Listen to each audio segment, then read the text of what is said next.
hello, hello, hello. Hello.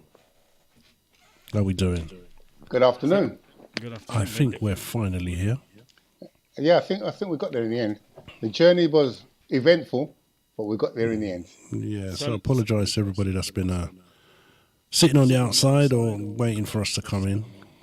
Some technical things beyond our control, innit?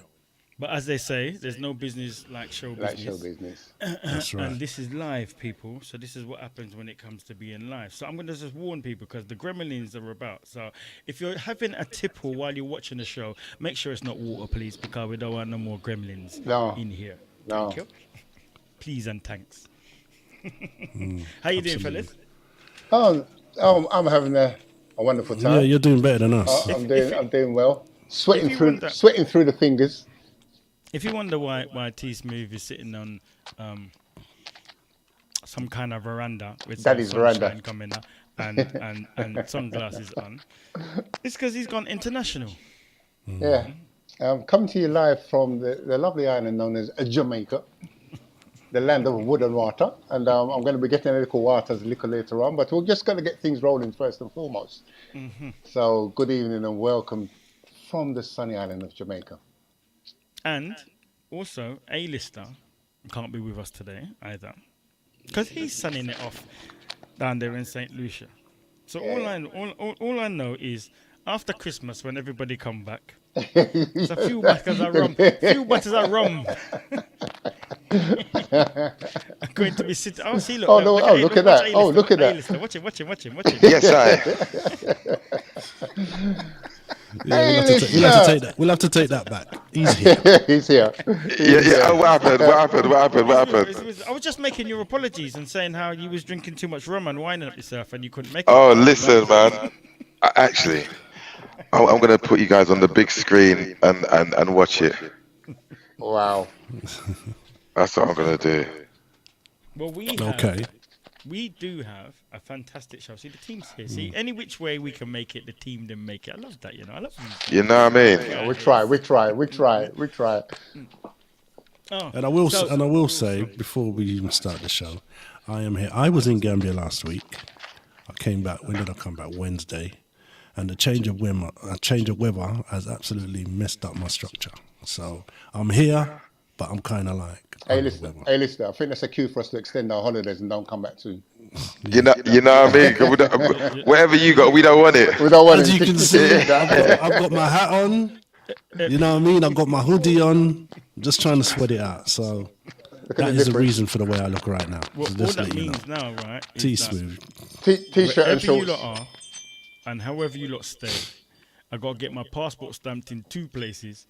Even if it means I have to come and collect the rum and come back before you lot, yeah?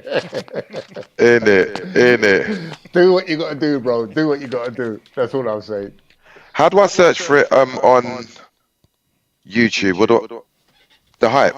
Yeah, the hype 2020. The hype 2023 is where you'll find us on YouTube, live and direct right now. And if you Okay, are let's have a shot. a new listener, if you're new and you just come in, please subscribe, like, and share. Don't keep it to yourself. Now, this is the last show of the year. It's our Christmas show, our season's greetings show. Yeah, and we've got a lot in store for you. A lot in store. And we're still going to fit it in the time that we're supposed to do it. But we don't really have to because sometimes we just go on through. Just go through. Yeah. But you know what? Can I? It would have been nice to see A-lister and T Smooth in Christmas jumpers, innit? But can I say something? Can I say something, guys? Christmas vest. You got a Christmas vest. Can I say something, guys? Yeah, go on. I did not know we were live. How about that? Oh, well, you know now. I would have dressed appropriately. Yeah. Well, That is appropriate from where you are. For where you Yeah, are. well, yeah, definitely. So what I'm going to say is, guys, have a fantastic show. I miss you all. I wish I'll be there virtually. I'm going to watch you guys on the TV and just smile. yeah, he's just about to say he misses us, but he's lying. Yeah. Have a good show, guys. Take care, my brothers. Thank you. All right. Okay. Bye. Thanks for dropping by. Trust me. Okay. So, without further ado, Let's get we things can get rolling. the show rolling. We have a plethora. Hear them words there. I don't know what to do with you two today with these big long words. I ain't even Of pronouncing none. extraordinary guests for you today. Of course, it's the end of year show. So in the audience, I'm going to tell you, look, from now. I'm not going to say that it can be answered, but if you have any questions that you would like any of our guests to know or you want to ask, you can put your questions in the chat and we can see if we can get round. Don't all rush at the same time. Let's get everybody involved in the hype. It is not just hype, it is the hype. Okay, so without further ado, our very first guest, I do believe, is a lady who is a pioneer. I'll go so far to say a pioneer as a female DJ in the UK. She goes by the name of the lovely, the delectable, the beautiful, the talented, the gorgeous. DJ. Well, you see, look, more accolades. More accolades. DJ And LA. everything in between.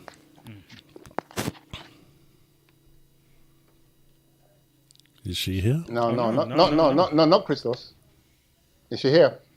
No, she's not here. Oh, Oh, so Christopher. look, take all those accolades back. He's not gorgeous. He's not delectable. But he's a fabulous, quality, nice guy. No. Listen. Listen. This is an anything go show today.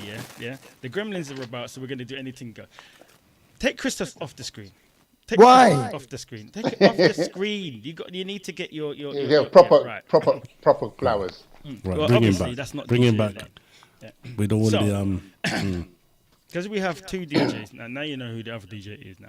So now we have two DJs on this. So now this other DJ that is coming is a good friend of mine. Ours. Fiercely. But he is a fantastic DJ. He is a great personality. And he is also embarked in a musical career of sorts, what we're going to delve into. So without further ado, I'm going to introduce you to the talented, the delectable, the super duper Mr. DJ Christos. Well, look There at you it. go. You nearly cried it. You nearly cried it. Yeah.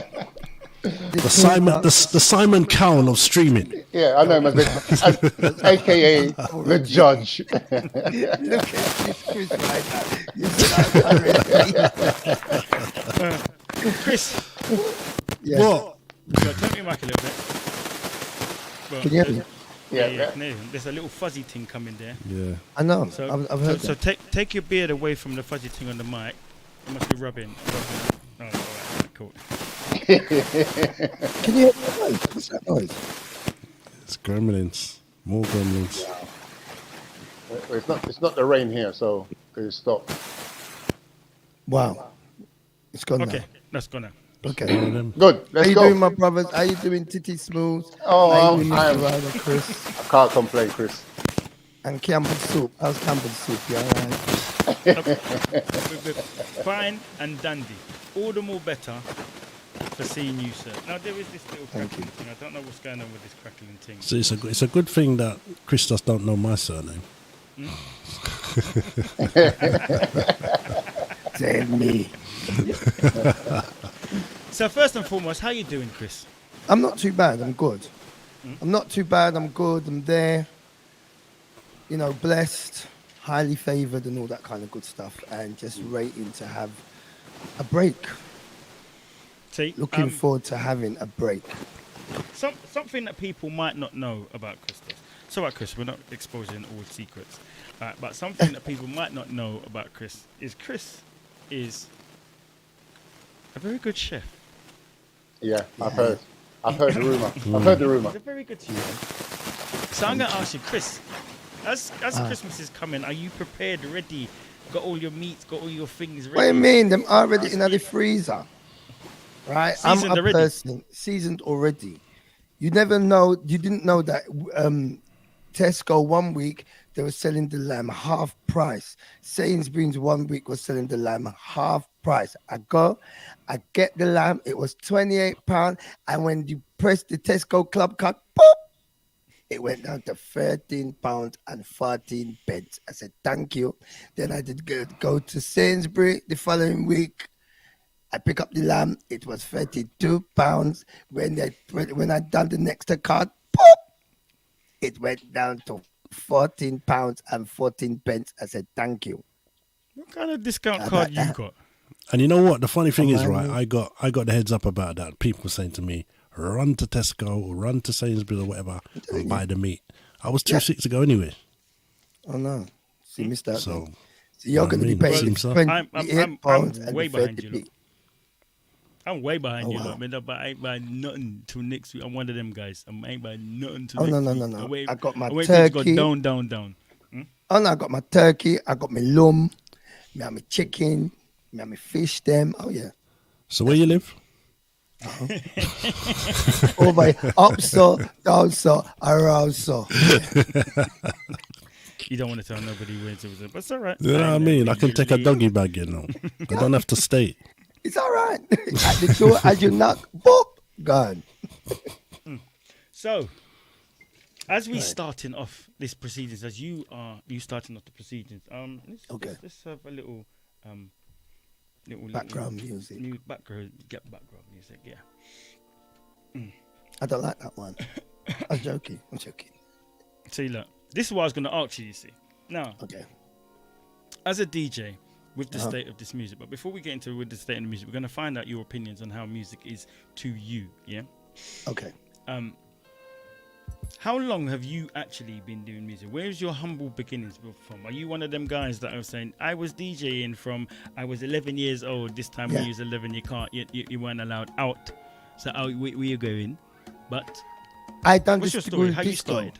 Okay, so my story is my mum and my dad were very musical people. I mean, when I mean musical people, play music at home. So, and my family, a lot of my family, like Lady Sash, she's my cousin. She plays music. My cousin Touch Flow, he plays music. So the background in music was always in the family. So what we used to do, to always get, like the old stories, your mum and dad have parties, blah, blah, blah, that kind of thing. So what used to happen was when my mum and dad used to have the parties, even though they had the DJ that was playing, I used to always take my little 45s, go and Chris play a few tunes. So that's how that started. And I mean, I've got pictures of me holding records in my hand. I must be about 3-4 years old. There's a particular picture that I've got of me and my dad, and I'm holding the records. Yeah.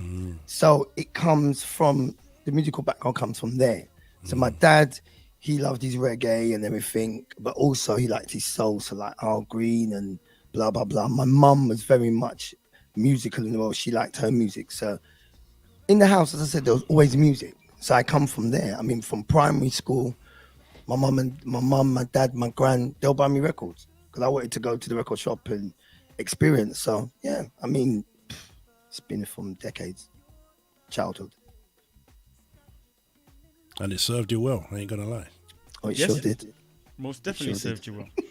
So then coming through, that means if you've been in it for a while, you've seen and heard the plight, the journey of music.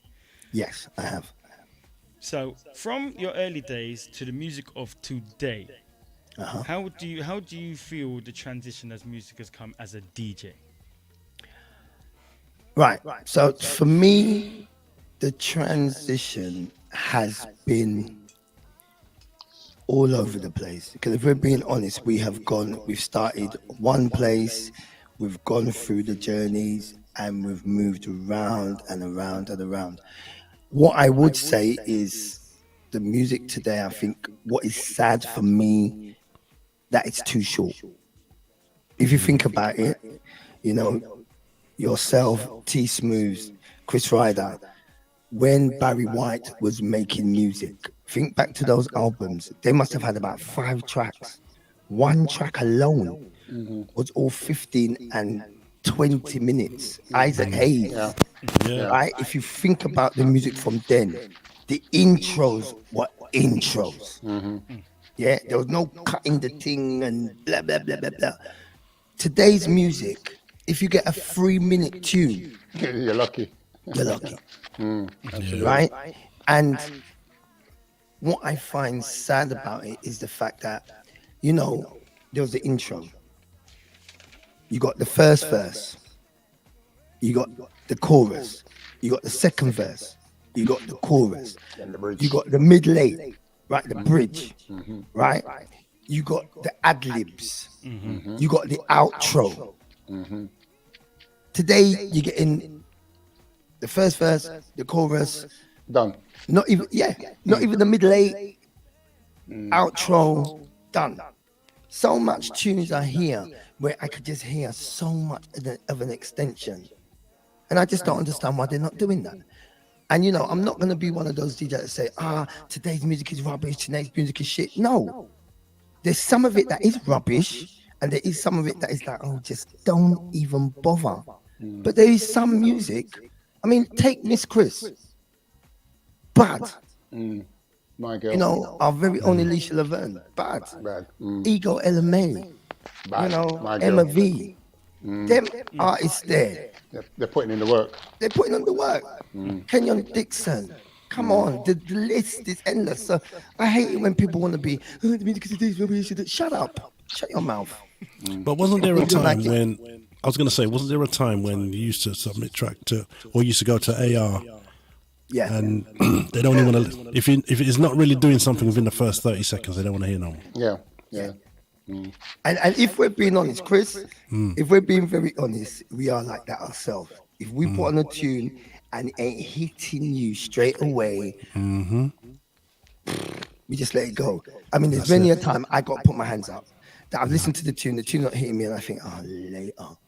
And then I might listen to someone's show, or maybe one day I just put it on and just let it play. And it's like, I didn't even know I had this. That's right. You know, That's yeah, right. Yeah. but it's only because the intro never hit you. Yeah. But there's certain times, you know, certain tunes, the intro might not be the thing, but when they start to sing, it's like, oh, I get it.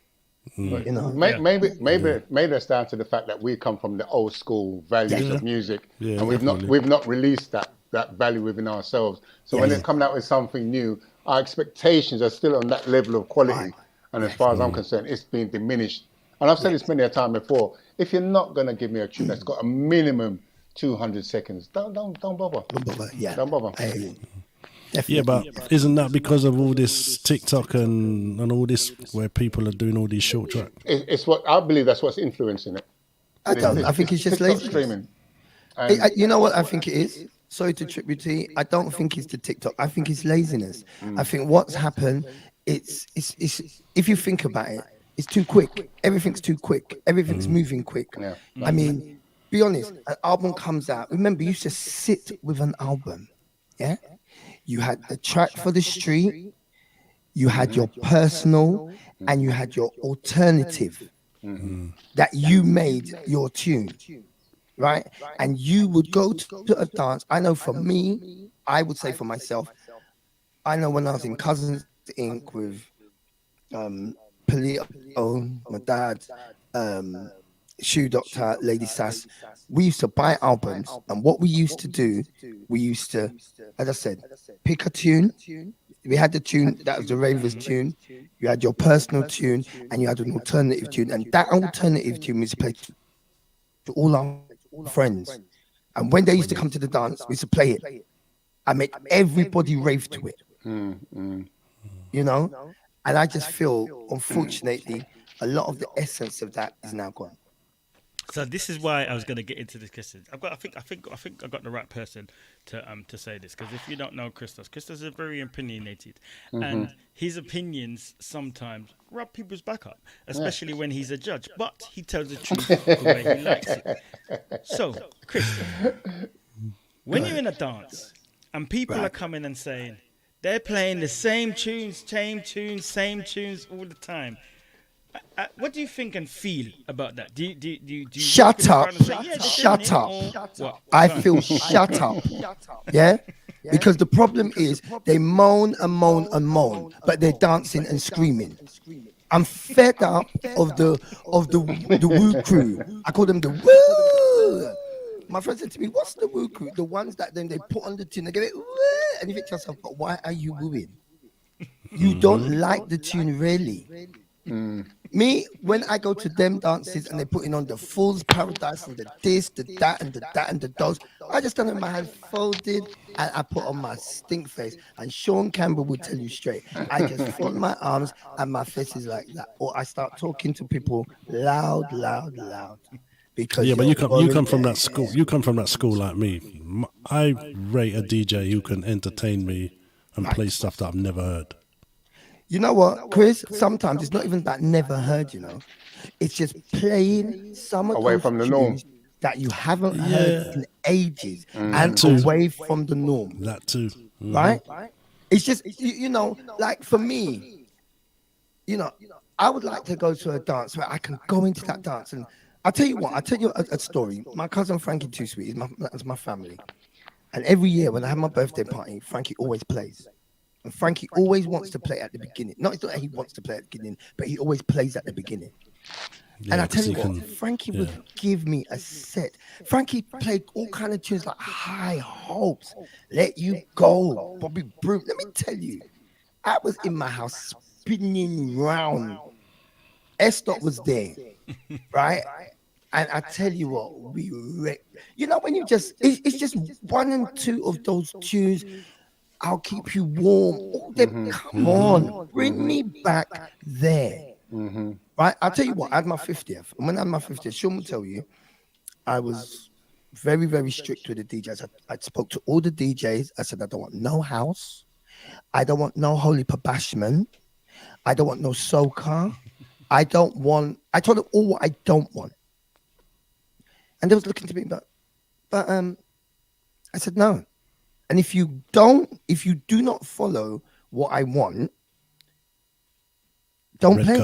Red card. No, not red card. Don't come. Right? It's okay. So everybody come to the party. Nice. Sean there on the mic. Everybody there. Lolly played. Desi played. Frankie Too Sweet played. I tell you what, I haven't played with my drunken self by the time I was mashed. And what happened? Desi played Gabrielle. And everybody, woo! I went, listen, can you take that off? No! I said, listen, I just took the mic, listen, if you don't like it, you lot can all leave, This is my party, and we are going to play the years of the music that I grew up with. And that's what I asked, and it continued. And Sean will tell you, as I said, there was no soca, no bashment, no. And it was nice, and it can happen. So to me, where it concerns the DJs, you need to stop thinking that, I'm not saying that you're insulting the people, but you're insulting them because we all know music. And so I do not see why it always has to be the same thing.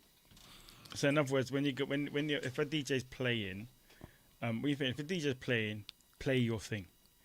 I know some people are on the thing that you're out, so you're there to entertain the people, so it's about what the people want. But I could simply say, I grew up on reggae music, and I used to go to soul dances. I didn't know the tunes then.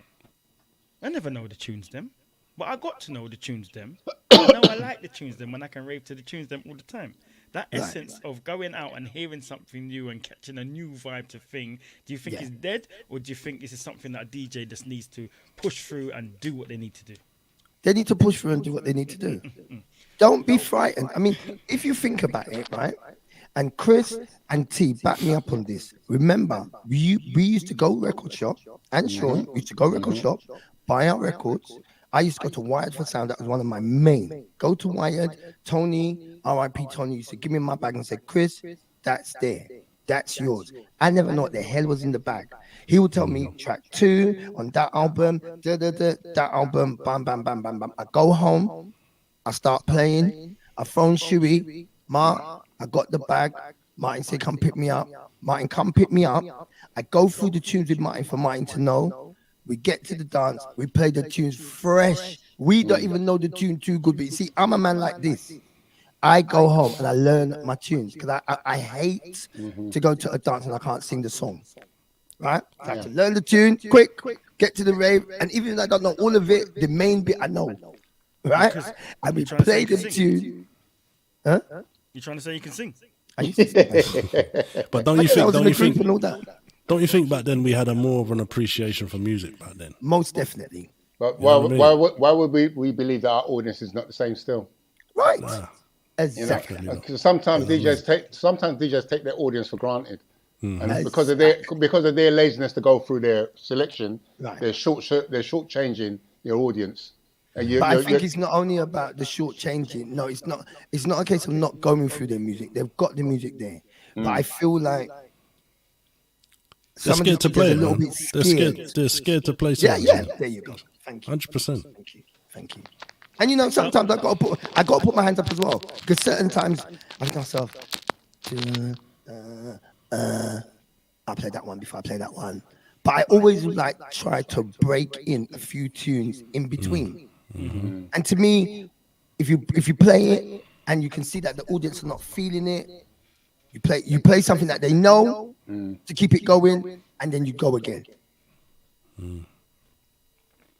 Okay, so as a DJ, you've been in the music business you've been in the DJ business, knowing your music for a very long time. Okay. Yes. Then you had a change. Well, I won't say a change. Yeah, I would say a progression. Okay. Where you started to now get involved in the music side of things, managing and being in the studio with artists. How did that come about? How did you fall into that? Because, you know, I know we used to be on the live circuit anyway, but how did you fall into it, like, as a DJ that says, you know what, I want to help promote this artist and push them through? How did that come about? Okay, the first artist I managed, her name was Brooke Bailey. So Brooke is my ex-boss's daughter. And basically, Brooke wanted to sing. She used to say to me, "Oh, if you ever hear my daughter Brooke, blah, blah, blah, blah, blah." And one day I went to the house and Brooke was there and Brooke started singing. It's like, wow, oh my God, you're a kid, you're young. She must have been about, 15, 16 them times there. Brooke was singing. So I said, okay. I goes, let me see how I can help you. So I got introduced to a guy called, you had the show at Plan B. When you started doing the shows at Plan B, you remember I came to you with Brooke and I said to you, could we put her on the billing? And it was you and, what's her name? D Nice. Remember, D Nice had Sold Out in West London. So D Nice was the first person, that's right. She took her under her wing and she gave her a platform to do a show. She done a show with a collection of other artists. And then I got introduced to Conrad, a guy called Conrad that manages Trevor Davey. And we got her in the studio to do a track. And then she done the track, So In Love. And then I started managing Brooke and he started doing music with her that way. And then from Brooke, I started to listen to Carmichael through Dean Undercover. Dean Undercover introduced me to Carmichael's music. Hit him up on MySpace and I was going to Atlanta. And I said to him, I'd like to see him if I could meet up with him and everything else. Met up with Carmichael's. And them times, as you know, we had Nadine Charles, we had Benoit, we had Baby Soul, we had all them artists around us because then by that time we were doing the shows at Plan B. And I was working with Sold Out, with D Nice. And met Carmichael's. He was working on his third album. Because the first album isn't the one with I Want You and Angel in the Sky. That's the second album. And that album was out at the time. So I said to him, you know what? I've got an artist that I'm very close with. She's a friend of mine, Nadine Charles. I would like to get you lot together to do a duet. He said, okay then. And then they done the duet. And that was for I can't remember the name of the album. That's the third album anyway. And then they done the duet. They started doing their music together. He started doing the album. And then he just said to me, you know what? I really like the way you work. I would like you to manage me. I said, pardon? And that's Big Bad Carmichael. That was that. You want me to manage you? I live in London. How are we going to do this? And he goes to me, what I'll do. So how it started was him and Nadine done the track. And then we started about me managing him. So how it really went was he was doing the music. And what he would do, he would send me the music and make me go through the music and say to me, which one should I use? Which one shouldn't I use? That kind of stuff. And then started managing him. And then from him, there was Chidi. So I was managing him and Chidi. By that time, Brooke went her own way because she went to the Brit school. So she was doing her musical journey down there. So I let her get on with that. And then there was Carmichael. Then I met Chidi. Was managing Chidi. And then came Alicia. So at one point, it was the three of them. And then with Carmichael's, we split ways. And then with Chidi, we split ways. And yeah, Alicia's still here. Yeah. Wow. What a journey. The thing about it is like, what I like to hear, especially with people with talent, is that it's not the fact that you're pushing yourself to go and do these things. It's the fact that somebody else has spotted and seen what you do naturally and said, you know what, come and help me with this thing. And that was the same thing with Chidi. It was the same thing with Chidi. With Chidi, it was a case of I went to a show and she done a show, and I listened to her and I thought, wow, your voice is amazing. And then I don't know, I started going places and she was there and blah, blah, blah, blah, blah. And I got talking to her. And then, because I was managing Carmichael at the time, I said to her, I'd love you to do a tune with Carmichael. And then she started watching what I was doing. And then she said to me, can we have a meeting? And I would like you to manage me. So that's when we done the Exhale album after Wrong Again. And then obviously with Chidi is heavily from gospel. So even though she was making a secular album, but it wasn't too this, that. And I said to her, you know what? I would love you to do a cover of All Jubilee If You Need Someone. So what happened? Yeah, she done that. But what was good about it, Alicia came along and Alicia started to do, so Alicia done backing vocals. Alicia wrote part of the Exhale album together. And I suppose we could have three of them. Chidi never got to make the tune because the Pot of Gold album, the actual title track Pot of Gold, was meant for a duet with Chidi and Carmichael. But he done When I'm With You with Alicia instead. So I got them to do a duet. So and then I got Alicia and Chidi to do Heavy on what's her name's project, on Chidi's project. So always my whole aim of it was to get the artists together to always do to blend together. I mean, like even now, Alicia's got an EP coming out, and Carmichael's on that. So connections. Yeah. Mix and blend. Yeah, definitely. Well, do you see yourself still continuing? Sorry, folks. That's the locals. Oh, do you see yourself still going in that journey, going in that direction? Like, would there be ever a day that you turn around and you say, "Boom, I'm not DJing no more. I'm just going to focus on this"? To be honest with you, I can see that happening. Look, that's our lovely Alicia Laverne, brand new track out called Hero. Definitely.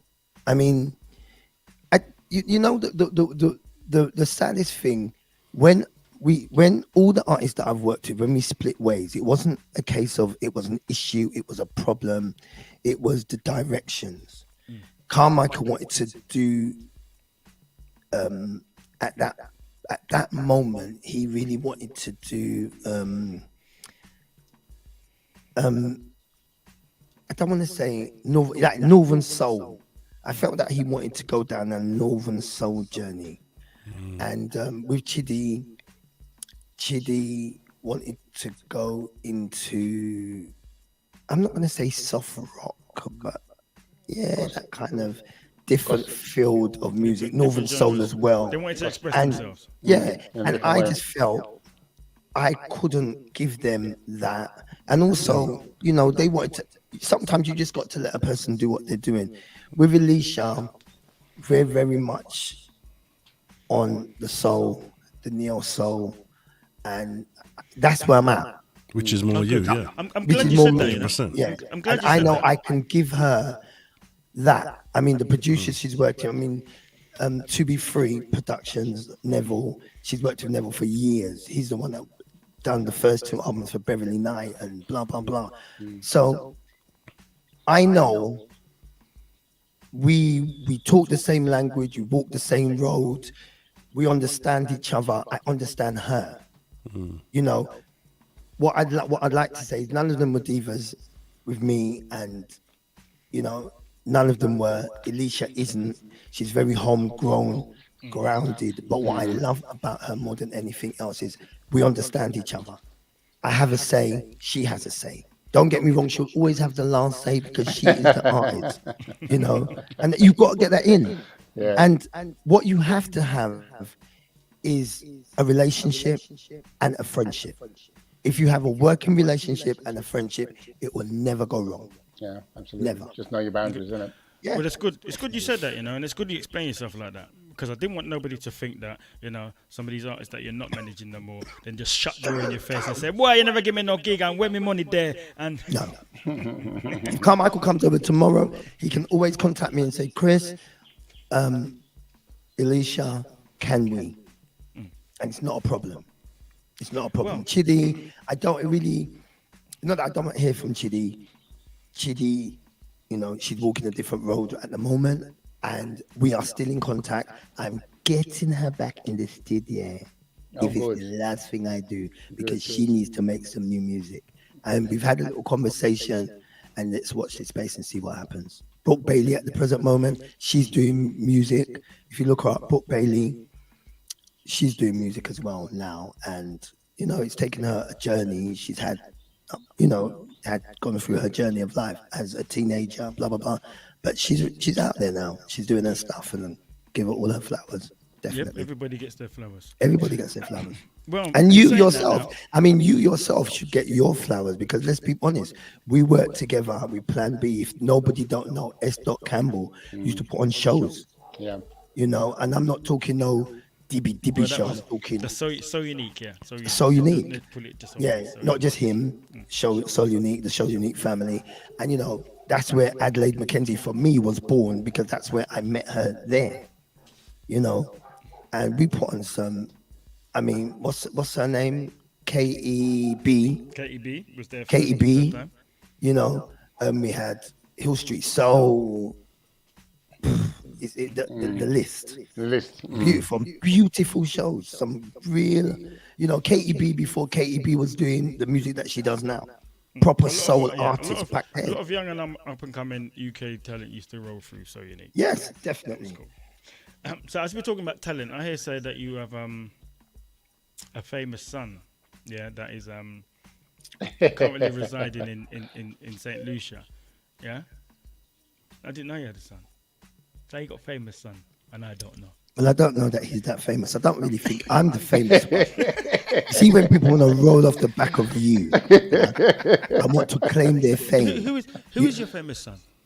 Oh, well, it's the A-list though. But you see, what he has to understand, it's a line. Because I've got a famous dad, which is Polito Don. Polito is my That's his granddad.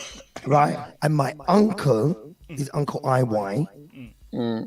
Right? So he's in a line. It's a Yeah, chain there's an order. of There's an famous- order. Respect the order. Thank Respect you. the order, A-lister. So, you know, he's still at the bottom. He's still trying to grow, come up. But, you know, It's just a my root. Is that son, what you're saying? son, Daddy loves you. Okay? Daddy loves you, A-lister. Daddy loves you. It's just a bud. Well, Chris, Go ahead. it's fantastic talking to you, but we ain't finished with you yet. But I've got to cut this for a minute, so because I'm going to bring you back on. Yeah. Okay. When our next comes, going to bring you back on. But before I bring you back on, right?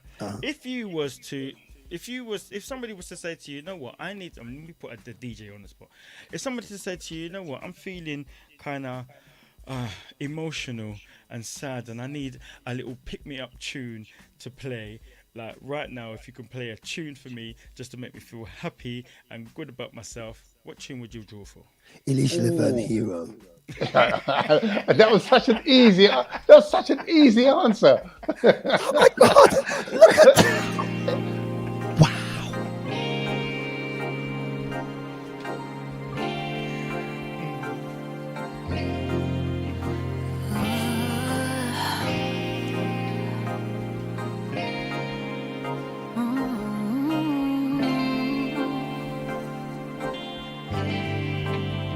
Was a moment I spoke at you. Who knows that you had a clue? Didn't matter what you thought of me, thought of you. Words pulled me through. So many times I thought about the past. Things change and nothing lasts. Then I left the dreams I had. Wanna know what became your path? But it feels so strange when you're around me. Don't feel the same, I'm not the way I used to be. Yeah. Okay, cut it. What a tune. Go mash up my top 5 buzzing tune. You didn't get to the chorus. What a tune. Yeah, How did I know Christos was going to go there? Look. How did I know? We could have answered that question for Christos easily. See, that's the manager's head on you now. I don't want the manager's head. Take another sip of your drink, man. Let me get the Christos head. Yeah. Look, I know. Well, Christos, thank you very much. I'm glad that you have appeared here on The Hype and given us your little bit of your story. I know there is many more things to come, and there's more conversations to have. But don't go nowhere. Don't go nowhere. Stay in the background because I'm going to call you back, yeah? When we get our second guest on, and you can both be on at the same time, okay? Okay, cool. All right. So thank you very much, DJ Christos. Now there should be another applause, but there's no applause because A-List is there in his vest in the St. Lucia. So me I keep the little one clap thing. Yeah. And without further ado, because we have to keep this thing here rolling. First and foremost, let me big up all of those that are in the chat room right now. Yeah, shouts going out to Cali King. 916. I don't know what 916 means. I don't know if it's an area code or something, but he's there in Cali. I take it you're in California. Shouts going out to Jackie. Shouts going out to The Spot, The Sun Collective 147, DJ Silverhawk, and all the guests that want to remain nameless. Big up yourself. Do remember to subscribe, like, and share. And sharing is caring, especially right we're in the season to be jolly. Share it up, let everybody know. Yeah, let everybody know. I should have all get some tinsel and put it around me right now. Forget that. As I mentioned tinsel, I think I'm going to get a Christmas sipping now. I'm not going to do what I did on Antonio. So I'm going to block. I'm going to mute my mic. I'm going to mute my mic and request my juice. Yeah, because babe, babe, trouble far with you, babe, trouble far with you. Okay, so as we're rolling, I think I'm going to top up my tipple as well. Yeah. So as people, I hope we understand and know this is the festive show, so anything goes right now. We went off to a gremlin start, but we'll continue the vibe as we do because it's live. So without further ado, we want to introduce you to, as I said before, let me just check first. All right. The delectable, the lovely, the delicious, the beautiful, the talented, and what I call a pioneer, the lovely DJ Elaine. Hi. Hello, sweetheart. Greetings from yours. Look. Look. Both of them underneath me and Chris, are both in Jamaica. Yeah, and I've got my tipple with me as well. And I'm just water. The water. Look, show them again. Water. Properly. Water. Only in Jamaica can you get a bottle of water that called water. Don't know. Oh my word. Oh, And it's Leave- delicious. yeah, leave us alone. Leave us alone. So how are you? Well, DJ I'm alive See, look, they and put your full kicking. name in it. Elaine, because you're in Jamaica. Yeah, your name Elaine Simit. Simit. To it.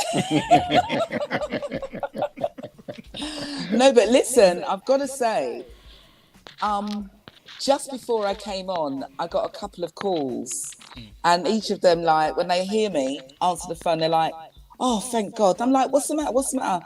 Apparently, the word is on the street that I've passed away. What? There's a circular at the moment saying that I've passed away.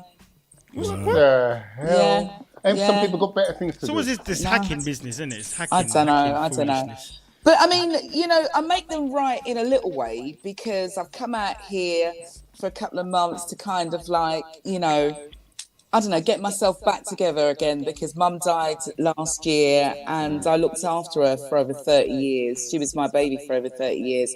That's why DJ Elaine was just flying just under the radar, just doing a little bit to keep myself oiled. But my life was about my mum.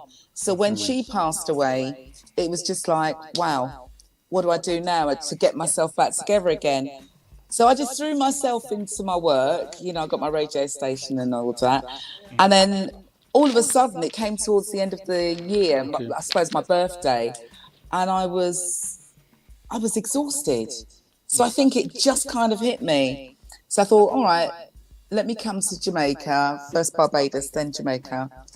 And I thought, I'm going to come back renewed and vitalized. So I say all of that to say, yes, the old DJ Elaine is dead. She got a boneyard. And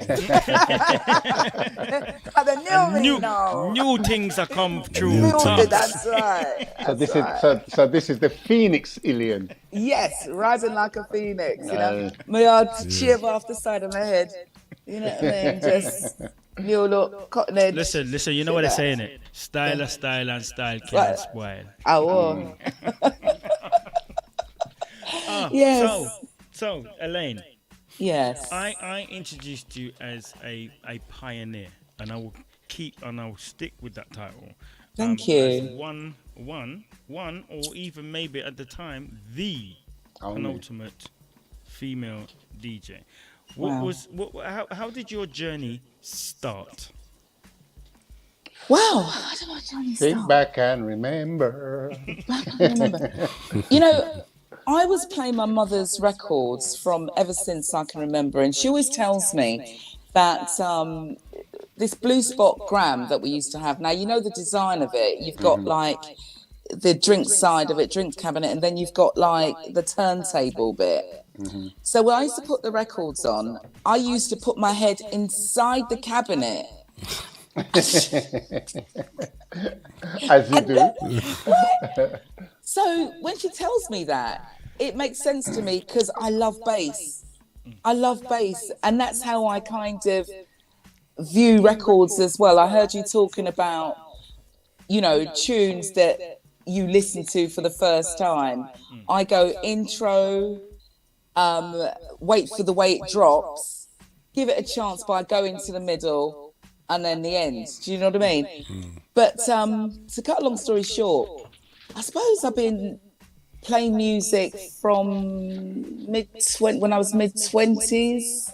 Yeah, my son was, 2 when I started.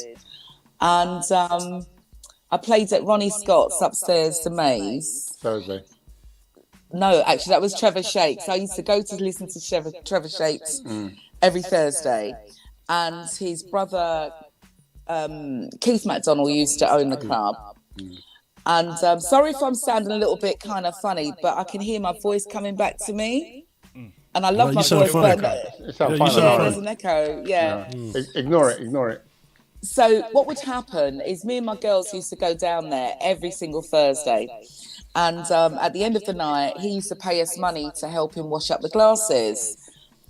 And I've always been into doing my nails, and I decided that I don't really want to get my hands in water, just get my nails done and everything.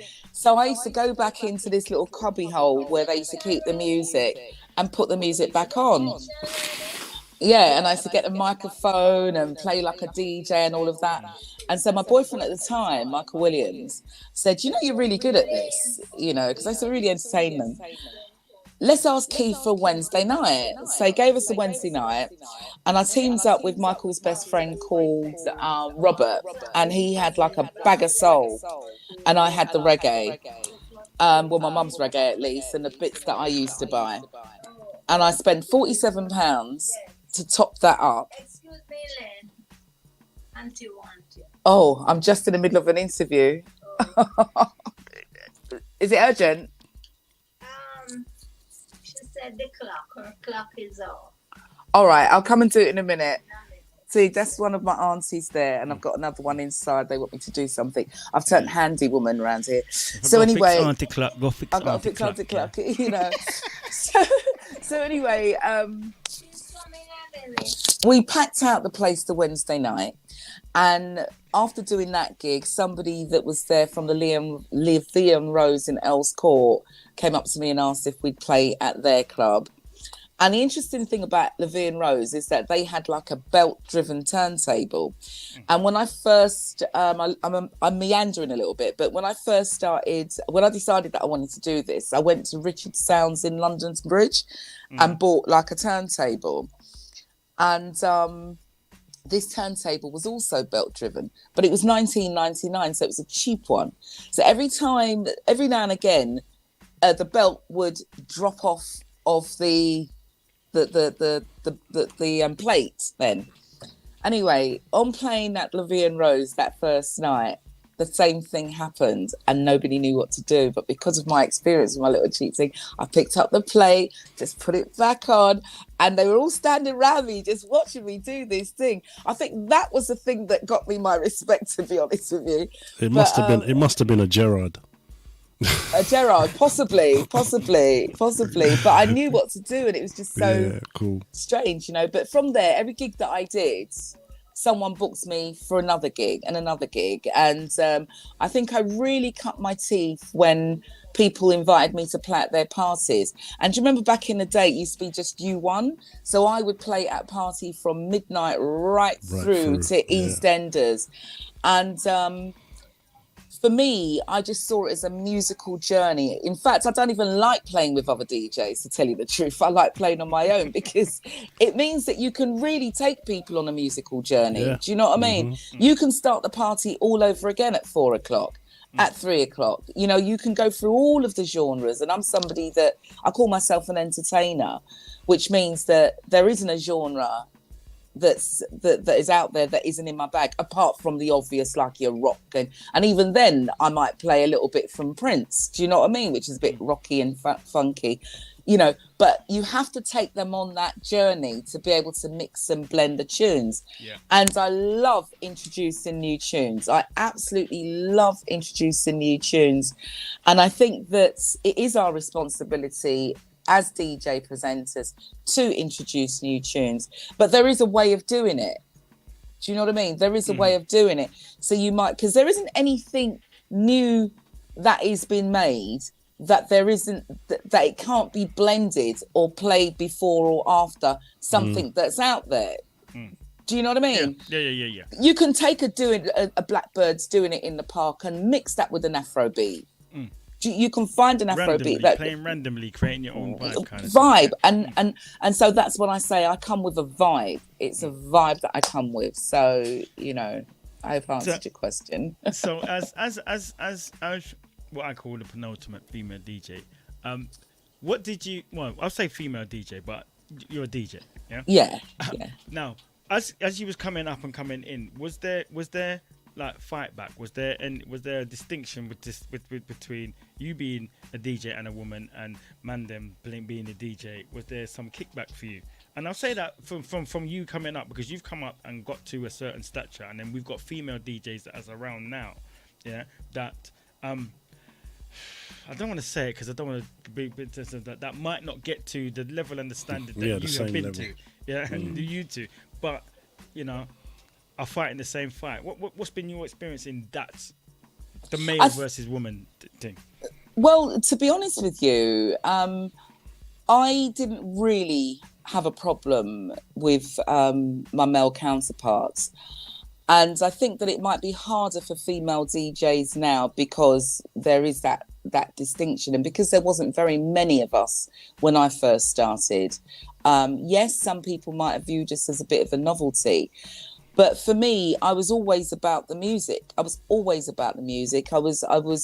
an all-rounder in a sense that I selected, I used the mic, and I put the record on. I stop it, put it on, so if I didn't speak, you'd think that it was a man that was playing, because, I could go hardcore, I could go lovers rock, I'm an entertainer, do you know what I mean?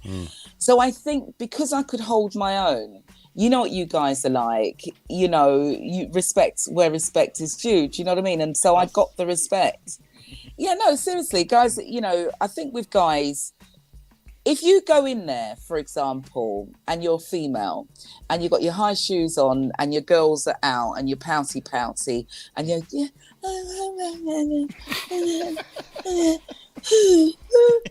know what I mean? That's what they're going to see you as. But when you hold the mic and you talk to the people, them, and, not necessarily in Jamaican, but you talk to T Smooth knows what I'm like, you know what I mean? Even I forget that I'm female. Do you know what I'm saying? But I don't play on the fact that I'm female. I play on the fact that I'm a good DJ in the very first place. And I guess that being the first female to have like a what would you call it? Be on mainstream hours, which was a breakfast show on LWR. I remember LWR was running things. Not even Capital Radio or the BBC had a female presenter on daytime. And if they did have female presenters, they would be the sidekick to a Chris Tarrant and the likes of, you know what I mean? They didn't have a woman that drove the show solo.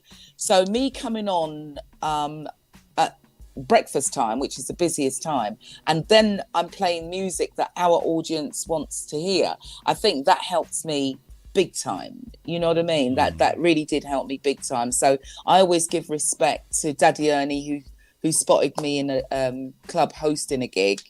No, I wasn't hosting, sorry. I was playing at a gig. And he came up to me and said, have you thought of doing radio? And then he introduced me to Zach. And then I sent Zach a demo tape. And so if I sent it to him on the Saturday, the Sunday I was meeting him. And the Monday I was doing the breakfast show. So that's how quick he snapped me up. And I was ready. You know what I mean? I was just ready. Yeah. So that means you went to we're just gonna pave the journey. You went from DJ to radio presenter. Yeah. And then when you got the presenter thing, how did you get into doing the presenting and then ending up establishing one of the biggest and the best talent shows, I would say, original talent shows? Yeah. The 291 Club. Yeah, the 291 Club. Yeah. How did that start? Furthermore, how did that start, and whose idea was that? Right, okay. As a talent show idea, talent shows have been there from time, right? But the catalyst was the fact that, as I said, I was doing the breakfast show and it was a popular show. Now, mainstream record companies like your EMI, etc., weren't really allowed to furnish the pirates with music, right? But they did. I used to have a PO box, and every day I used to go there, I could hardly carry the music that they would send me. And so the next day I'd always have new music to play if there was much to find in the pile that they sent me. And I'd open them on air and I'd say, like, let's listen to this. The packaging looks good, put it on, and I'd take it off and I'd say things like, the only good thing for this is to use it as a frisbee, because, you just couldn't believe how much money they would spend. They want you to just set up some puppet. Right, okay. It's actually TV. Yeah. It's a TV show that I'm doing. Can it not wait? Auntie, she's on TV, Auntie. Exercise and something with the clock. Oh, I'm writing it. Can you ask Uncle Ernest to do it, please? Thank you. I just want to walk you through the house. Only in Jamaica, people. I Only in know, Jamaica. Only in Jamaica. And she's Gotta so respect sweet. the I You know know how elders. we you. grew up. You know Gotta how we respect the grew up. elders. We grew up in the fact that when big people's talking, and no matter what you're doing, Yeah. no matter what you're doing, I'm doing an interview, Auntie. What is it that you'd like me to do, sweetheart? You want me to plug this in? The phone on the phone. The phone needs to set back. What happened to Yesterday it? when you did that, Oh, when you were right. doing the She needs to use her phone. I don't know Oh. what she's done. I don't know what's going on. Oh my God. Look, so there's 1,000,001 things down here. I can't even figure it out right now. 9-1. Ladies and gentlemen, please put your hands together for Leo Chester. Come on, give it up for him.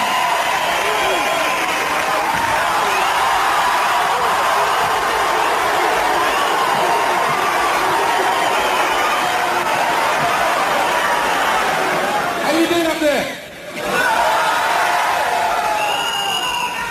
And then you got like, did anybody have any problems with the police today? Well, I didn't know. I got stopped by the police, man. I was just coming out of my kitchen into my living room. Weird, you know what I mean? These things happen to us. But there's a lot of misunderstanding between black people and police. There is a lot of misunderstanding. Because you know like when the policeman comes to the dance and he says, we've had a lot of complaints about excessively loud music. Could you turn it off? And you know the way we respond, Chuck, go away and move your blows on skirt, man. That's where the misunderstanding starts immediately, you know what I'm saying? You see, because the police, they don't realize that the way we were brought up, we were brought up to appreciate words like please and thank you. And when we don't hear them, thank you. When we listen, snippet, people, of how things used to go on what I call the greatest talent show on earth. Funny enough, Leo Mohammed there. Boy, if he did see that haircut now, if he see that haircut now, he was like, "Where you showing me? Where you showing me people them things there?"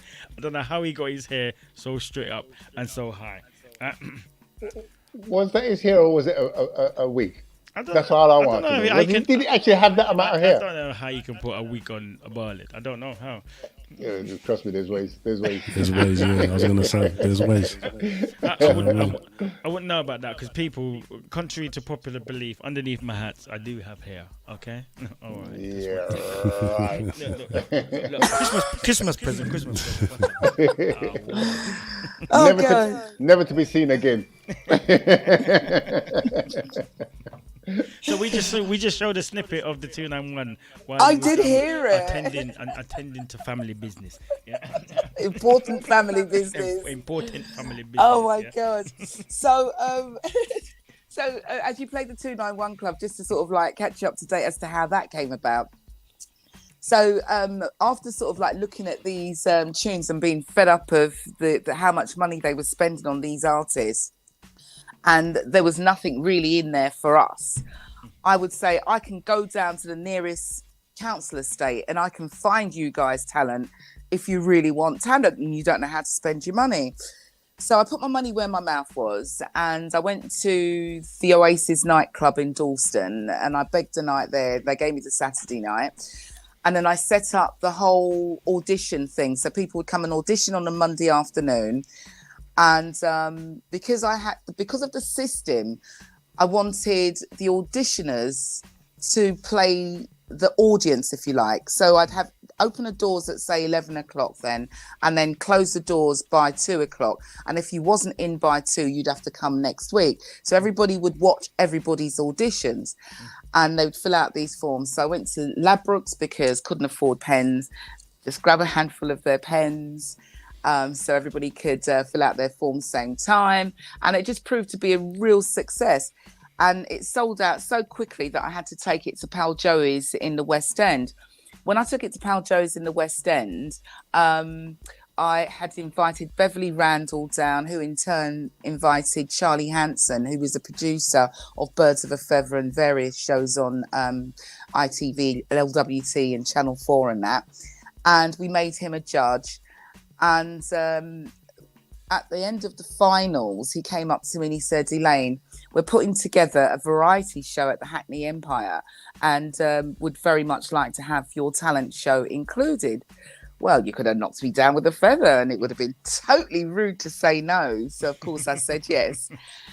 And then within at first, you know, the weeks were going by because the Hackney Empire, remember, is really big. And it was an unknown quantity to them as well. So they didn't give us the normal hours. They said when their last house came out, then we could, you know, they would open the doors for us. So the 291 Club started at 11 o'clock at night, which suited us as black people, really and truly. And it was a Friday night. Everybody went home, held a fresh, and they would dress up in their Sunday best to come out. It was just awesome. And them times, there wasn't this kind of fire rules and regulations. So people were sitting on top of people. That place was just jam. If you look at the intro to any one of the shows, the queues were going round the corner. It was just amazing. But it took weeks for it to fill up. And I'll never forget one night, Bev said to me, all right, don't go on just yet. I've just got to tell you something. And I was like, what? She goes, we've got a full house. Now, when she said you had a full house, I couldn't imagine what a full house was. I thought maybe it was just the bottom tier, you know what I mean? When I went out there, the place was packed from top to bottom.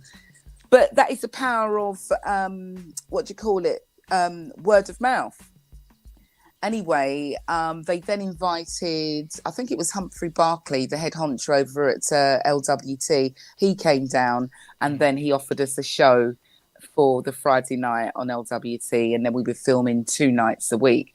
So effectively, the 291 Club, or the talent part of the 291 Club, was inspired by me being really disheartened, disgruntled, fed up with what mainstream was putting out. Do you know what I mean? I just couldn't see any of our talents there. Do you know what I mean? So, yeah, that's how that came about.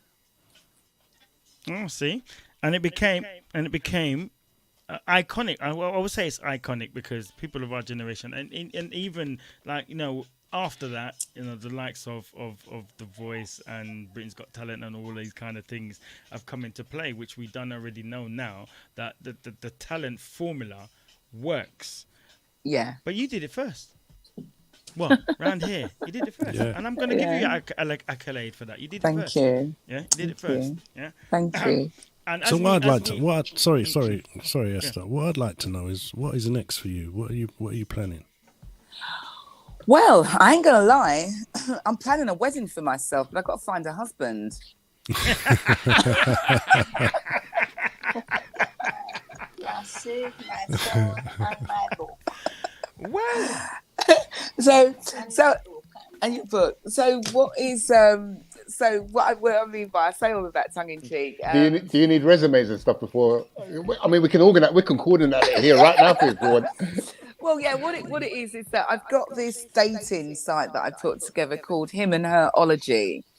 And ology obviously means a study of. And I think that people in our age group, we are getting together, but we're not staying together. And I think the reason being is that we've all been through so much, you know, and we're all very, very skeptical. And we jump into relationships and we're also ready to throw the baby out with the bathwater. You know, women are more like men are more like women. Do you know what I mean? Not all, but do you know what I mean? Everybody's so touchy and I ain't doing that again. And we've lost the art of communication.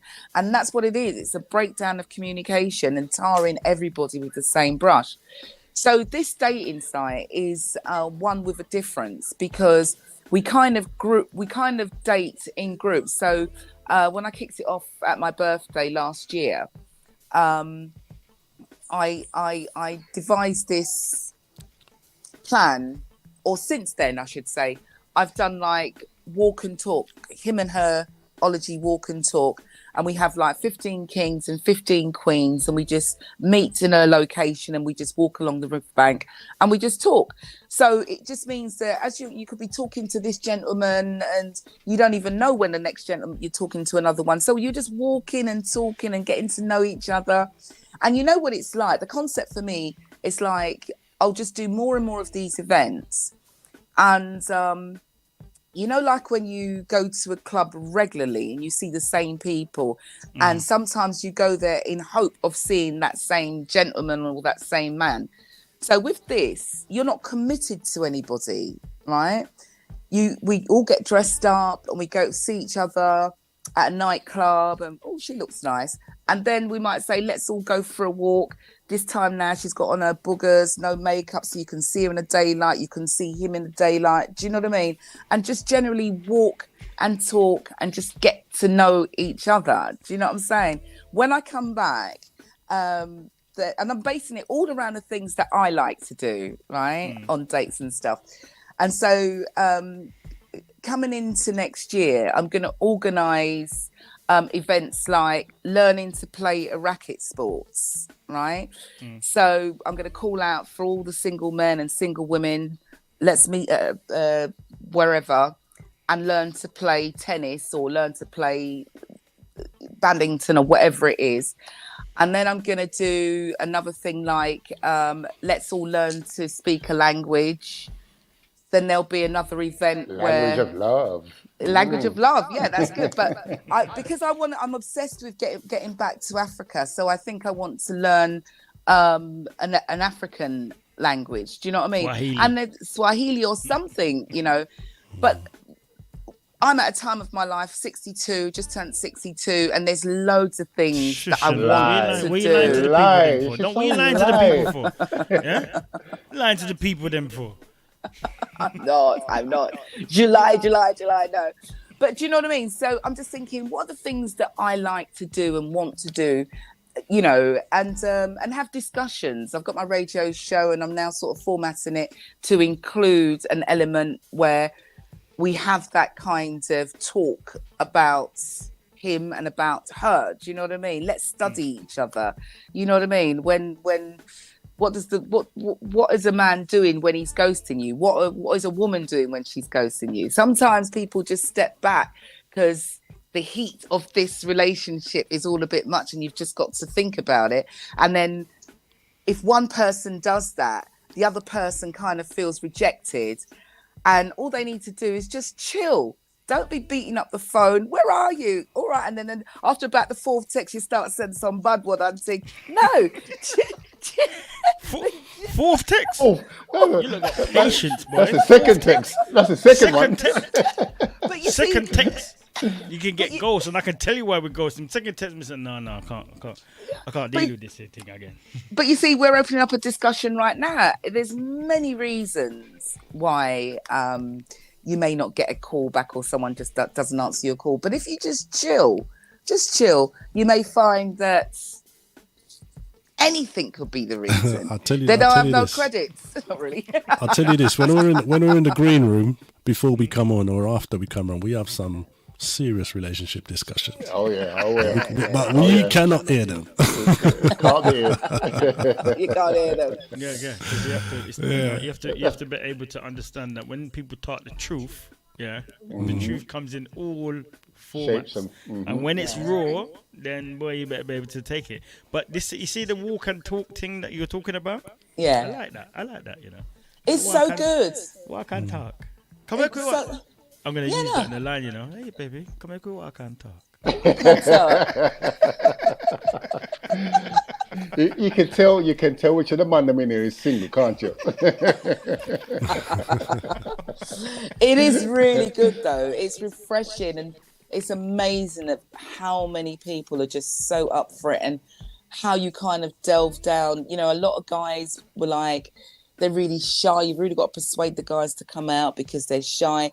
They think that the women has got their house, they've got this, and they just want to be able to look after that woman, but that woman has got everything, and they feel like they can't provide. Do you know what I mean? They need to find and they need to tune into the real needs. That's what it is. The skill to tune into those needs of a woman. Yeah, exactly. Not the demands of a man, but the needs of a woman. The needs of oh, look at you. That's why you're still married, isn't it? There you go. You mean still? No, absolutely. Forever and ever, amen. I've seen your woman. She's gorgeous. But you know, it's. I think right now it's just so important that we learn to talk again, communication, and if nothing else, you will come out with friends. You know, you'll meet friends and just learn to talk to each other again. And that's the basis of it. And so what I'm hoping to do is within the next 2 years, I'm hoping to give away 2 weddings. I'm not going to say hope because I don't live on Hope Road. I'm going to give away 2 weddings. What do you mean give away weddings? You mean you're paying for the wedding? Yeah, I'm going to pay for the weddings. How you get involved in this competition again?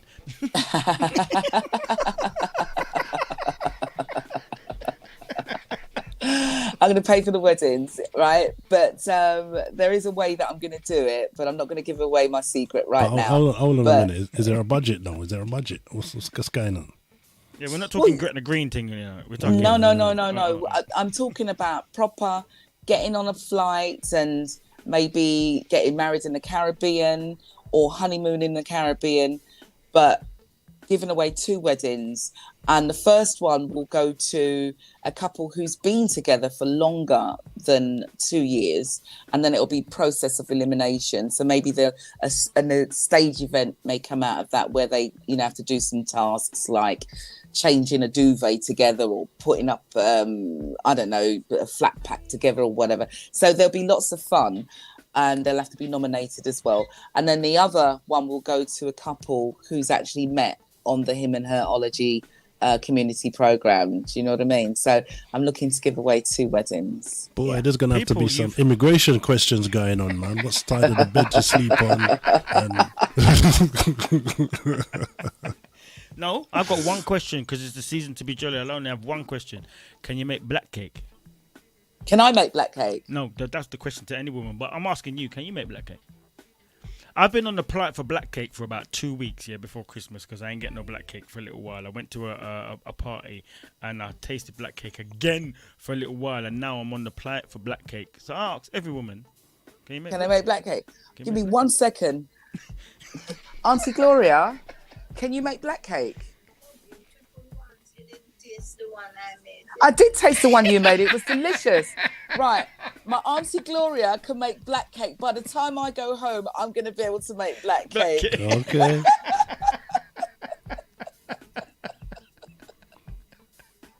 Oh, yes. My dear.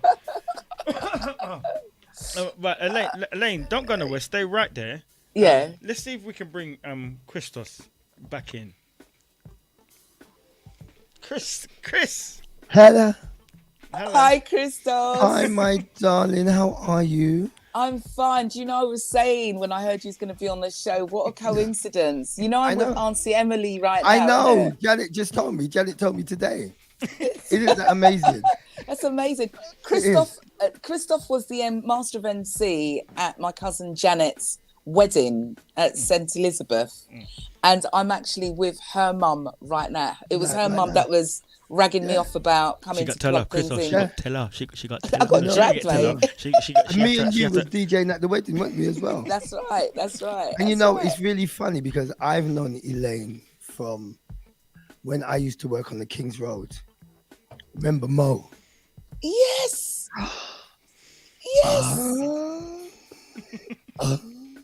That was your old love. Yeah. Hey. Wow. Actually, I should have married Mo. Spill the tea. But what happened? Era now. She should have married Mo. Mo. I remember. No, let me tell you something, right? Yeah. Mo, where are you right now? Mo, are you all right? He's married. He's married. No, he's he can't married, go for no walk and talk. So Mo can't come for no walk and talk. No. I tell you something, right? Elaine has loved love from the day. Yeah. And I would like to say to you, Elaine, giving you all your flowers because I have followed your career from way back. Wow. And you if this is the new 62, For fuck's sake, you're damn hot. Damn skippy. But you know what? I'll tell you something about Elaine. Elaine has always loved love. And she's always followed love. Yeah. And, you know, for you doing this, amazing. Thank you. You know, you have always talked about love and like, you know, what about your hairline? Remember, Elaine had a hairline as well. Remember, she had a hairline as well. Yes. She had a weave line and everything else. Yeah. And, you know. Talking about that, yeah. Yeah, you forgot about that. When they did the clip, you had this was it purple or something? It was a certain color wig that you had done, and I was gonna ask you if you still have them wigs there. Oh yeah, of course. People used to buy them wigs just to say, "I've got an Elaine wig." You know, they never used to wear them. One of my friends have got your wigs up to now. I said, "I have got DJ Elaine's wig." Oh wow, that's amazing. But you know, I must admit, for you, for where you come from, and I know that you've always loved love. Yeah. Always loved love. So for you to be walking, I mean, this thing about walking and talking, you know, because people are so wrapped up in their phones. I mean, AKA look at T Smooths right now. Shame. But you know, not hurting you up or nothing. Love you, bro. Love you, Titty Smooths. Calling Titty Smooths. You know. But you know, that is the problem. We are so much on our phones. We do not talk. You go to a restaurant with somebody, you go for a date, your phone is on the table. Put the phone away. Let me get to know you. Let me get to know what you like, what you don't like. You know, as you said, it's lovely going out to be a person with all the makeup on. Take the makeup off. Let me see your bumps. Let me see if you've got that scar. Let me see your what? Your Let me see your bumps. Your bumps Reggie, on your head. You must want me to run away. Bump. Let me see if no, but that's what I'm saying. If I can join up some bumps and make a picture like join the dots, you better come up my No, but what I'm trying to say is, let me see the bumps. Let me see the scar of where the last man did beat you. Let me see all the bits and pieces for me to turn and say, yeah, and there. Because if I see, as you said, if you see the bumps and the scar and everything else, and it's not to your taste, bye, see ya. Aunt Emily said you didn't plug in the phone. Yeah, the phone's plugged in. Tell her again. She's going to get beaten. Go and get the strap. Get the strap. Go and get the belt. Christoph, keep talking. But you know, it's like, you know, as you said, like Chris Ryder said, you know, you have conversations about relationships. I mean, let's be really honest. I find that, and I find it so sad that a lot of my girlfriends, a lot of my peers, you know, they're not in relationships. They're 50, they're 60. You know, some of them have got Zimmer frame and all them kind of ailments and all them kind of going to rave with the stick, waving. And I'm saying, stay at home, look after the grand picnic. But you want to still go out and rave and rave. But the saddest thing of it, a lot of them haven't got relationships. And I think to myself, is it because of what has happened where a lot of women, I mean, let's be real, a lot of men and women, they're now set in their ways and they can't bend and they can't change. No compromising. Yeah, but no compromising. Yeah, but see, look, when you get to, if you've not been in a relationship for a long time from younger, when you're in the latter part of your life, when I say latter part of life, forget that. When you're in the older part of your life, there ain't going to be no compromising. You are who you are. Chris, you who are you are. T, you who are you are. I'm who but I will am. Say, but I will say, no. But I will say, I may not be able to change, but I can bend slightly. You know, depends one of the things like, okay, as DJs, one thing I will say is this. Somebody meets you, they start off with, happy to be with you. Then you introduce them to your children, that's fine. Your family, that's fine. Then you introduce them to the musical side of yourself. And introducing them to the musical side of yourself, as you know, that's the problem, it comes with a posse. Mm-hmm. It comes with the woman inflection, right? All of that. And then in the beginning, they're fine. Because, you know, you're playing for the family party and you're playing for the friend and you're playing for the this and the that. But when they then start with, I want you to come here. I can't come, babes, because I'm like, sorry. What do you mean? Then comes the attitude. Then comes the problem. Then comes, why are you paying so much for your music? What has that got to do with you? All of that. It's a lot. Yeah. I tell you what, it's a lot. Look at us now. We're online. Yeah, back in the day when I was. That's Lady Sass. Lady Sass. Oh, that's Lady Sass. That's Lady Sass. She said relationships are hard work. Mary King says, I know quite a few women who admit that they can't compromise their lives and are career single now. And can't compromise their lives and they're concentrating on their career and they're single now. Yep. I agree with you. That's give and take. Look how we turn the hype into a relationship show. What? Yeah. Well, as I was gonna say, I was about to say that. Back in the day, the person I was dating at the time, I used to sing. I used to go up on stage and sing and blah this and blah that. Sang one of my tunes, and you know, after you finish, you come off stage.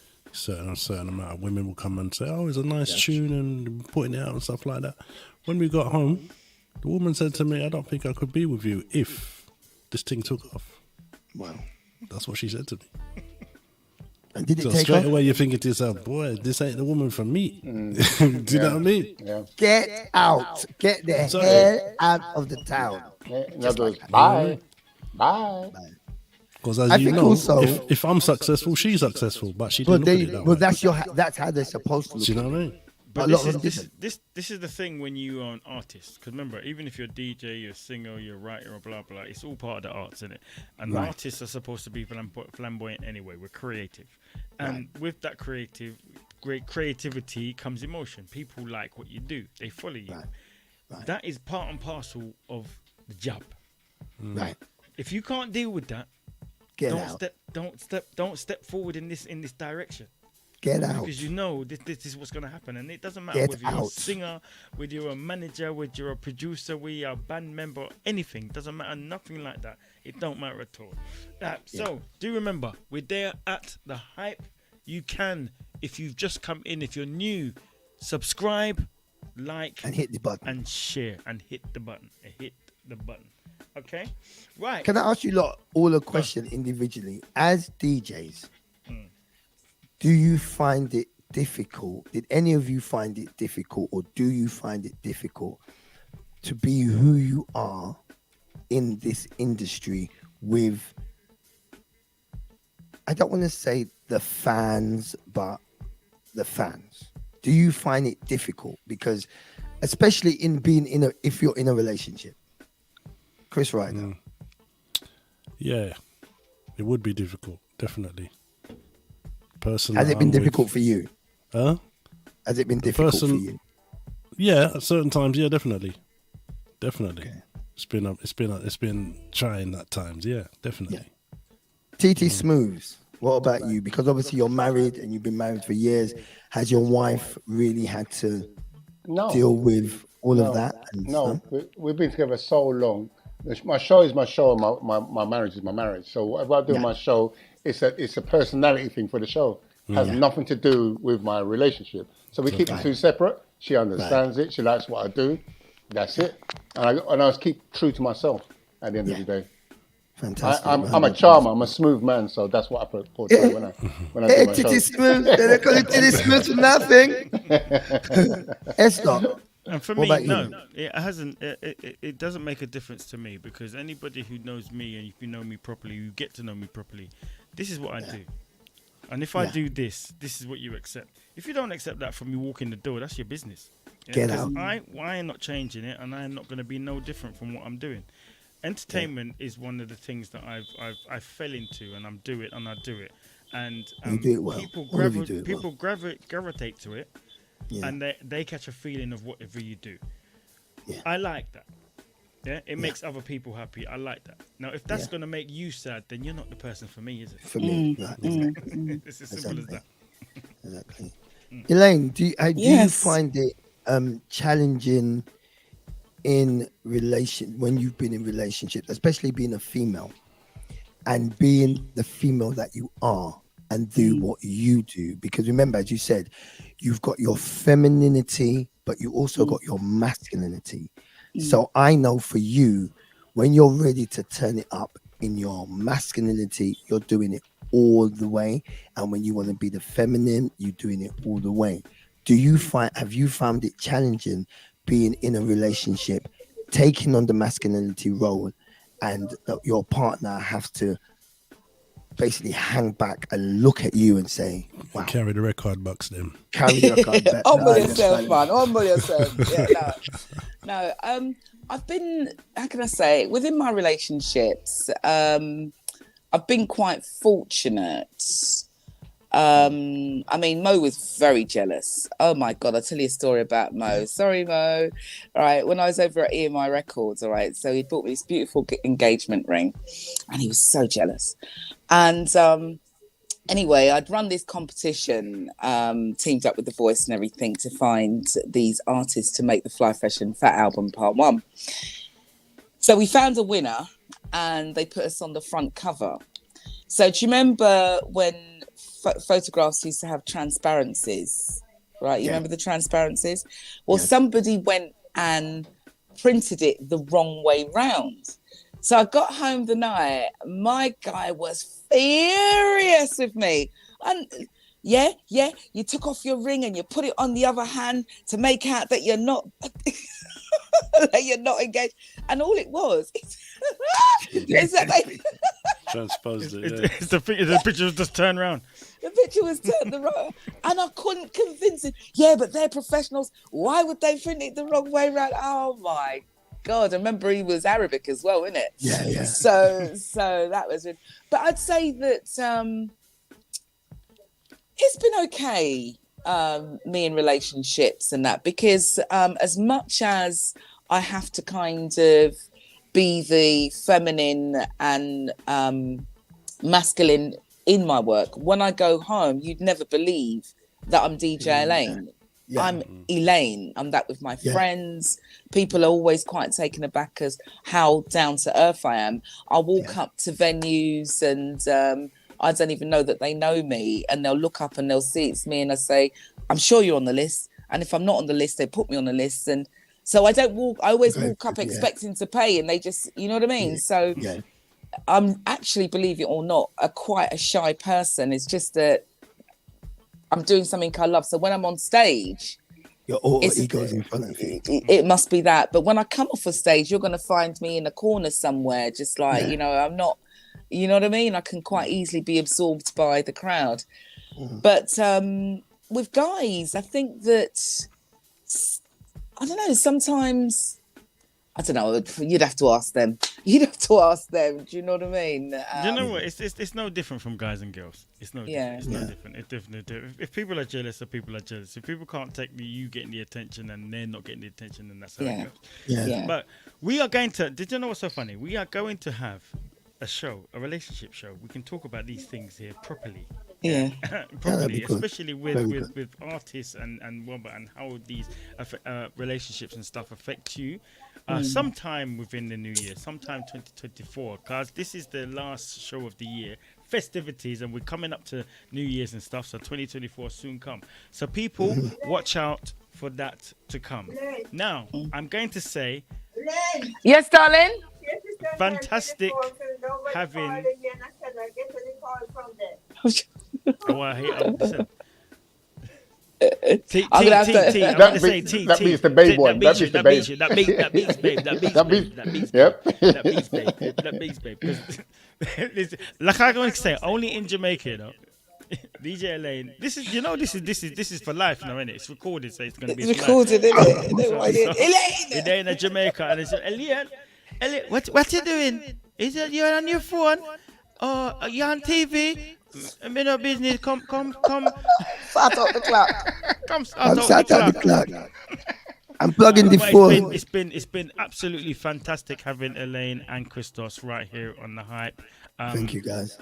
We definitely will have you back again in 2024. Yeah. Thank you. So thank you very, very much for sharing your stories.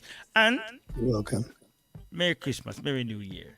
And you too. Thank you. Happy Kwanzaa. Thank you. And by the way, all of you guys are fantastic. This show is absolutely A1, and love to Boss Lady as well, the producer, for putting it all together. Yeah, it's really great. Thank you. Thanks. And just to let you know, Alicia Levin's got new music coming in 2024. Please send Got some an EP to coming. please Yeah, send I'll the new send you. music to me as well. I will do. Please. I will do, Yes. definitely. No, definitely. Okay. And also you mentioned Chidi that you was looking after. Yeah. Is she the one that did I love it when you talk? No? It's not her? Yeah, she did. Yeah. That is Yeah. Love that Love when you do it. tune. Yeah. I love The it when we XL album. talk. I worked. You Yeah, I worked with her satisfy on that me. album. Oh, mate, I love that tune. Okay. Oh, well done. Thank you. Keep you posted. Thank you, sweetheart. All right. Thank you very much, y'all. All right, guys. Take care. Take Happy care. Christmas. Merry Christmas, bro. Yeah. Oh. Listen, gents. I'm gonna have to love and leave you as well because my signal's fading out on my side. I'm getting a lot of echo and stuff. So I'll be watching you on the big screen. So until next time in the new year when I see you, Merry Christmas, Merry New Year. Merry Christmas. Yeah, Hi, continue family. to enjoy yourself. I will And do. Bring some of that sun when you come back. And more. Yes, most definitely. Take care, guys.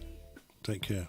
So, as the show is still rolling and we got to keep it moving, I think we are ready to go across the pond. That was the sign of the, Yeah, of the UK. I think We're so. ready to go across the pond. They've been waiting a long time. The next young lady has already been on the hype. Absolutely fantastic. Love her soul. Love her vibe. She has a tune that many DJs played. Oh, now they still play it. I guarantee over the Christmas you're still gonna go and hear it. And she goes by the name of Miss Carla Prava.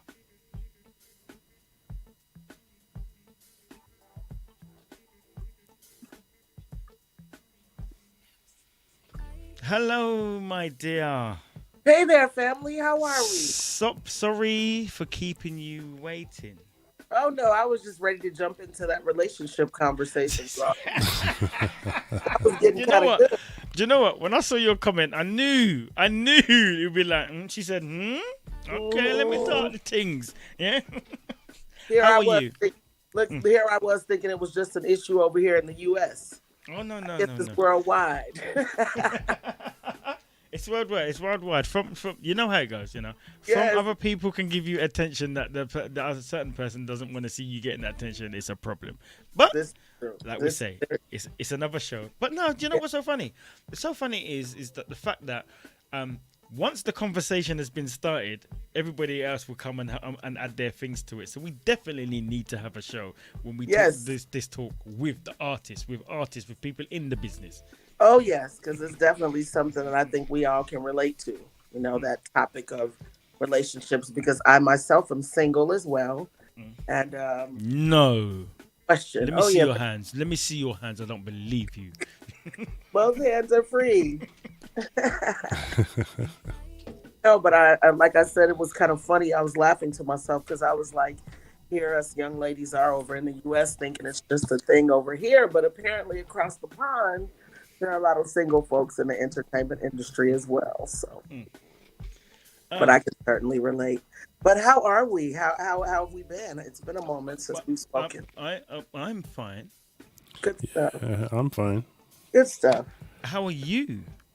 I am maintaining. You know, I have dual careers, so I'm shortly ending the school year with my students for winter break. Mm-hmm. Okay. I remember that. Yes, I remember. Yeah, I remember. Yeah. Are you still dealing? I have to look around when I say this. Are you still dealing with some of them students that think they can sing but they can't really sing, but you have to still do it? I'm gonna venture and say no, not yet, because I haven't actually done anything vocal at the school, but that's coming up in the spring. So I'll probably be doing a choir or something at my school. My students have looked me up and put me all over their Instagram pages, so I think they might be on board. Okay, this is my teacher. Look, you know what I mean? Yeah, I know them ones. Yes. But the music business, of course, has been keeping me busy. The album, of course, is still making its rounds. People are still big fans of the single back in the day. And of course, we have that connection as well. So many hugs to my UK fans that love this year with that single and the album. Okay, so have you managed to do any tours, any small gigs around the country, anything like that? Well, I'm glad you mentioned that. That is the goal. Early next year, I plan to come over to the UK and do a few pop-up shows. Okay. I'm also trying to connect with new and upcoming producers there for a new project in 2024. Boss Lady and I spoke about it. I love her to pieces. She's always such a big support. So I shared with her that I definitely wanted you all to mention it on the radio show for up and coming producers of all genres of music to connect with, so that when I come over there and do a few pop-ups, we can promote together. Well, T Smooth has just said, back in the day was his show's single of the year for 2023. Yes, 2023. yes. That's why I said DJs are still playing that tune all night, and it's gonna be one of those tunes. Love it. No, I don't want you to get a little bit big-headed. It's gonna be one of them tunes there that it's gonna last. It's gonna last. It's one of them. It's one of them tunes that's gonna last. It's always gonna be in a playlist. It's gonna be one of them. That's the goal, to make timeless music. That's it. That was the my whole insight, really, when it came to that record, was just thinking about how timeless music was back in the day, and the artistry that went into it made it so timeless because they sung about and wrote about real world issues, relationships, and financial issues in the community. So that's why we could relate to it so much, and still can to this day. Yeah, that's my goal. Make that kind of, The thing, right? So when it comes, I don't know if I asked you this before. So when it comes to music and the content in music, do you ever listen to artists and you think, what are you doing? Absolutely. My daughter is home for Christmas break, and so I never listen to the radio here in the U.S. There's just a lot going on. That's all I'm gonna say. But she left me in the car to listen to one song, and the song was just, I'm not sure what she was talking about, but it definitely turned me off, like after the first verse. But I know, because your tune's called Back in the Day, does it reflect the whole factor of, like, remember when we was younger and we was listening to music and our parents would be like, what's that you listening to? That just sounds like a bag of knives and some boom, boom, boom, boom, boom thing. As us being older now, when we listen to our kids' music, is it the same thing? I know my answer to this is it the same thing, or is it really like, no, you lot are going in a different direction? Yeah, I think that everything is unprohibited. You know what I mean? Say anything, do anything, show anything, accept anything. Yeah, there's no romance to it, is it? Yeah. No romanticism. Some of our music was very positive and very insightful. Where the message was something about empowerment, but now it's just like some of the music that artists have put out there to the masses have a very negative connotation. And that never makes for good music, because music is a very spiritual thing. So, I think it's a lot deeper than we actually recognize sometimes. And so that's why my goal is to try to put out music that at least transcends and creates a better message. Question here coming from T Smooth. He says, do you find the audience hugely different in reception to your album? And that's coming between the difference between the US and the UK. Oh goodness. We'll try to stay out of trouble with that one, but I definitely say that the UK embraced it a lot more than here in the US. And I think that's namely because in the US, I am deemed a house artist. I do a lot of house music, a lot of which has, of course, made its way around the world. But as an artist here from the city of Chicago, a lot of people consider me to be a house music artist. And so doing an R&B album is something that they, of course, can embrace, but I'm not sure that many of them kind of understood which direction I was going in. And so I didn't get a lot of the reception that I wanted, but I did get a lot of great feedback from my cohorts and fan base here. But the UK, I think, embraced not just the single, but the entire album. Because apparently you all were able to get a lot of feedback on that as well. So yeah, that's my goal for next year, to connect more there with the fan base and, you know, give them what it is that they want, which is great music. Okay, so you said that you got a lot of things going on at the moment. Have you got any new projects going on at the moment? That's the goal with the new project that I'm trying to start working on in 2024. Right. Soliciting tracks from new producers. Of course, that email address is out there for them to send them to, which is booking for Carla Prather at Gmail. Of course, to just label their tracks and, you know, give me a little backstory on them as a producer. And I'm hoping to have about 12 songs on that EP. Some R&B, some neo soul, you know, whatever the masses want is what I'm going to provide as an artist. So we'll see. But I'm excited about coming over there and making some real connections. So have you got any sort of time frame as to when you're hopefully going to come over? I'll probably be over early spring, so sometime in March. Okay. So I want to take the first few months of the year to garner that input from other producers, you know, new tracks, new songwriters coming on the project. And I'm hoping to release it by June of next year. So it's going to be a fast-moving project, but I write fairly quickly, especially if I'm inspired. And so that's the goal, to connect with my folks across the pond this year.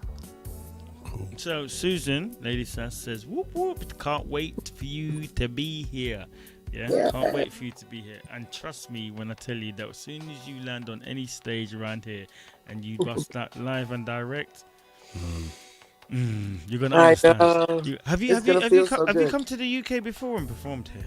I have. I actually performed at a club called Cargo some years ago with a band that I was in called Mr. Ali. So we did live house music. It was myself, Vic Lavender, who's a really big house producer, and Jerry McAllister, who coincidentally was working with Steve So Curly when we connected. So we played to a sold-out show there. But since then, I have not been back, I have to be honest. But that is why it is one of my main goals for next year, to make the reconnections there. You know, especially starting with you guys, of course, coming straight for you when I come there. So be prepared. No problem. Well, we can't wait. We can't wait to have you and receive you. And Absolutely. two, you was doing house, and you're gonna come back and do well. The new projects that you want to be doing, are they soul based or are they house? I think they're going to be soul based again, because that's really my my background. I started off as a soulful singer, connected with Maurice Joshua and Terry Hunter, some of the big producers here in Chicago back in the day when I was really young. Like 19 or 20 years old, we had like a Motown type of thing going. So I was working with a lot of them, just pinning a lot of tunes, but I came to them as a soulful artist.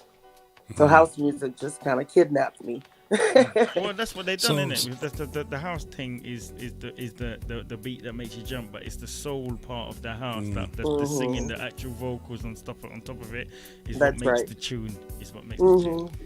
I was gonna say, do you think that your house fans are gonna be, I wouldn't say turned off, but they'd be disappointed that you? I don't think so, because we'll definitely have some house remixes in there. Okay. That we hope to be able to satisfy that side of my fan base, because I love them to pieces. They've supported me for many, many years, although I'm only 21.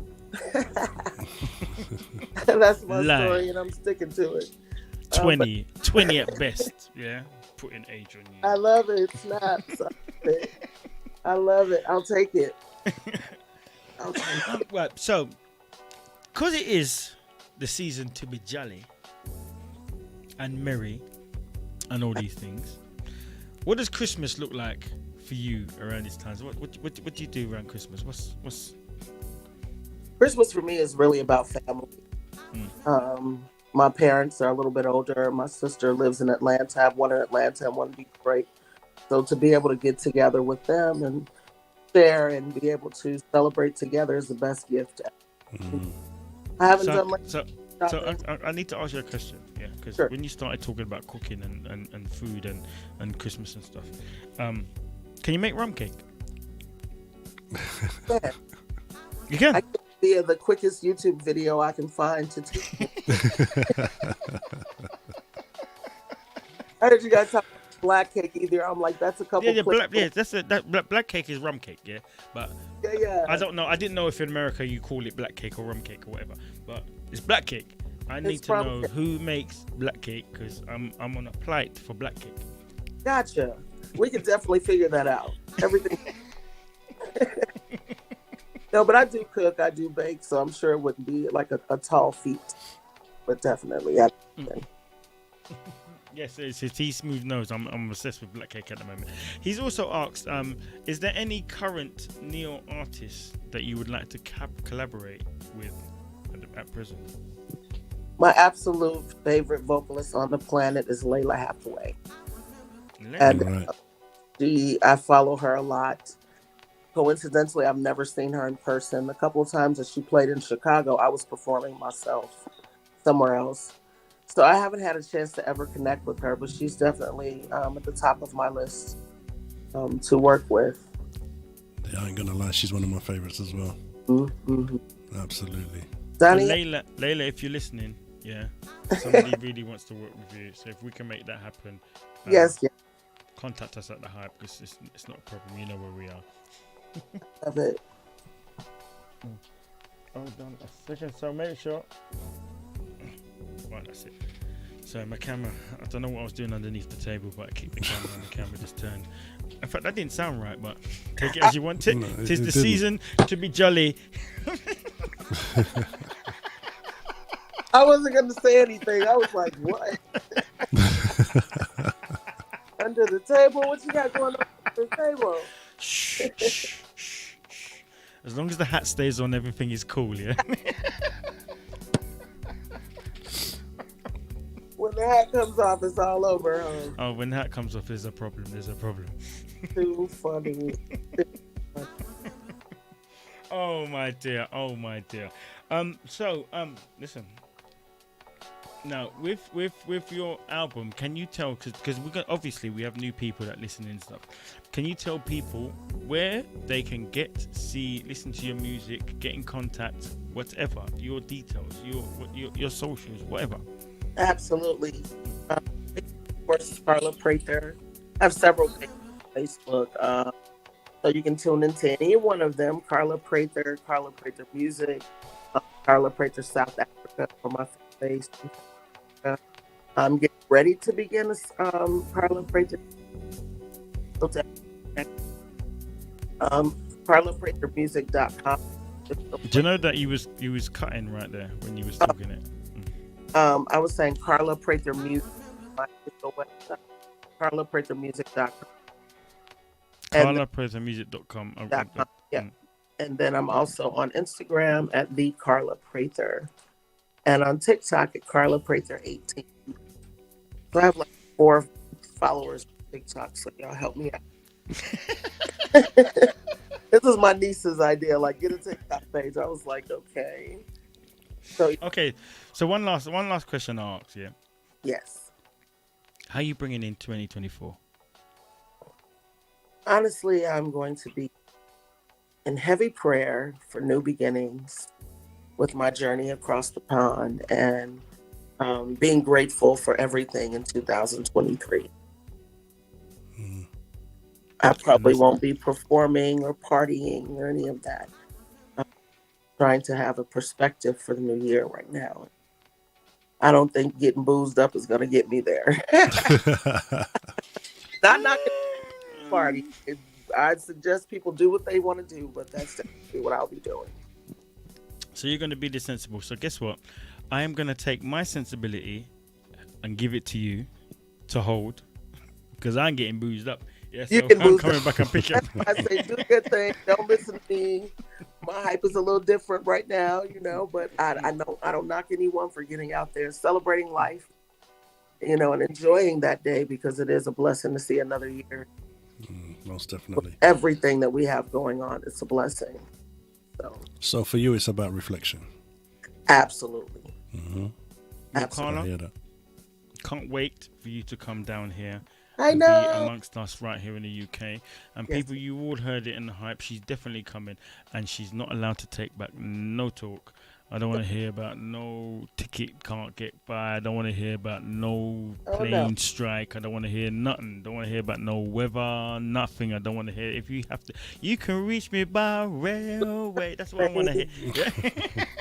You can reach me by railway. Tell him. No, that's the Well, thank you. Absolutely. Thank you for having me. Yeah, thank you so much, Carla. Looking so forward to that. Yeah. See, people, this is how we do it, you know, the end of year show. And, you know, some of the guests that's coming in, they come in and pop in. Just pop in and say hi. That's right. And I want to say big love and hugs to Boss Lady. She's been the pipeline for me to connect with all of you all and all of my UK peeps. So big hugs and love to her for all that she does to keep us connected, you know. Love her to pieces. And you guys as well. Thank you for having me and thank you for your support. Always. Chi-Town. All right. Thank you. Thank you so much. See you later. Bye-bye. Bye-bye. Wow. Well, that's something to look forward to in the new year. Yeah, I can't wait now. Yeah, that'd be cool. Connecting with Carla Prather. No, actually, she said Prather. Let's get it right. Oh, She Prather. said Prather. That's right. So I was saying it wrong. Yeah. Prather. We're going to have one of them days because I think I'm going to say a lot of people's name wrong. But you all get moving on. What we understand. Time Okay, is so moving really on, running. we're going to go into our entertainment guide, where we will tell you what is going on, what's been going on, and where people have been. So, apparently in the entertainment guide now, Leroy Hudson was here in the UK. Big concert. Along with who? Sherry Brown? Yeah, that's right. Sherry Brown. And the whole apparently band. Who was there? Was you there? No, I wasn't there. Well, I wasn't there. I think Sandy was there, though. Sandy was there. Well, Sandy's everywhere, isn't she? So what we're going to do...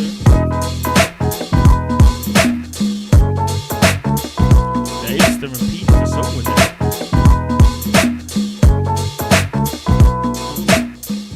Christos was there. The team was there. Shanti was there.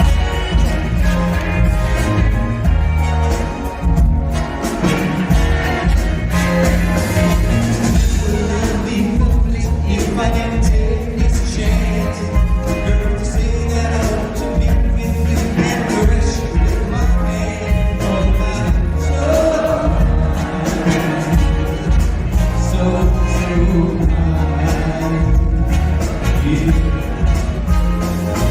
was feeling no love in this love in this special way.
See, now that what I've heard and what I've seen, that looked like it was the one.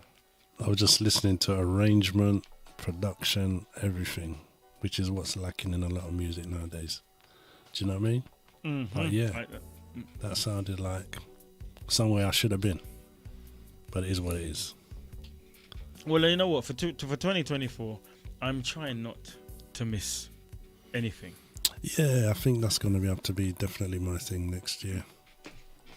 Go out a bit more. So, yeah, I've been kind of under the radar for the last, maybe the last year actually. Just been keeping myself to myself. But now, you know what? New year, new things, as they say. Well, new year, new things, and we're going to show them what the hype is all about because, you know, we launched this in 2023, 2024, bigger and better things are going to be people by that time. See, this is the time when I miss Sandy, you see, our Raven reporter. She would have been out there and telling everybody what is going on and what and how it's going on. So, today, you're going to get it with a masculine voice. Yeah, masculine voice. So you got to put on your. So that means Chris, you're doing it because I'm not doing it. I don't have that masculine. So you want me to do it? Okay, no problem. You got the. Let's go, boss lady. Let's get it up. After. Right, Soul Motion presents SOS Band, Melissa Morgan and Glenn Jones at the Indigo at the O2, 11th of May 2024. That should be very nice. I might have to go to that one. Then you got, how do you pronounce that? Shemade? And that's the European tour, and that's at the O2 at Shepherd's Bush Empire, the 20th of April 2024. Yep. AEG in conjunction with CAA, Yasmin Lacey at Coco London. That's 27th of March 2024.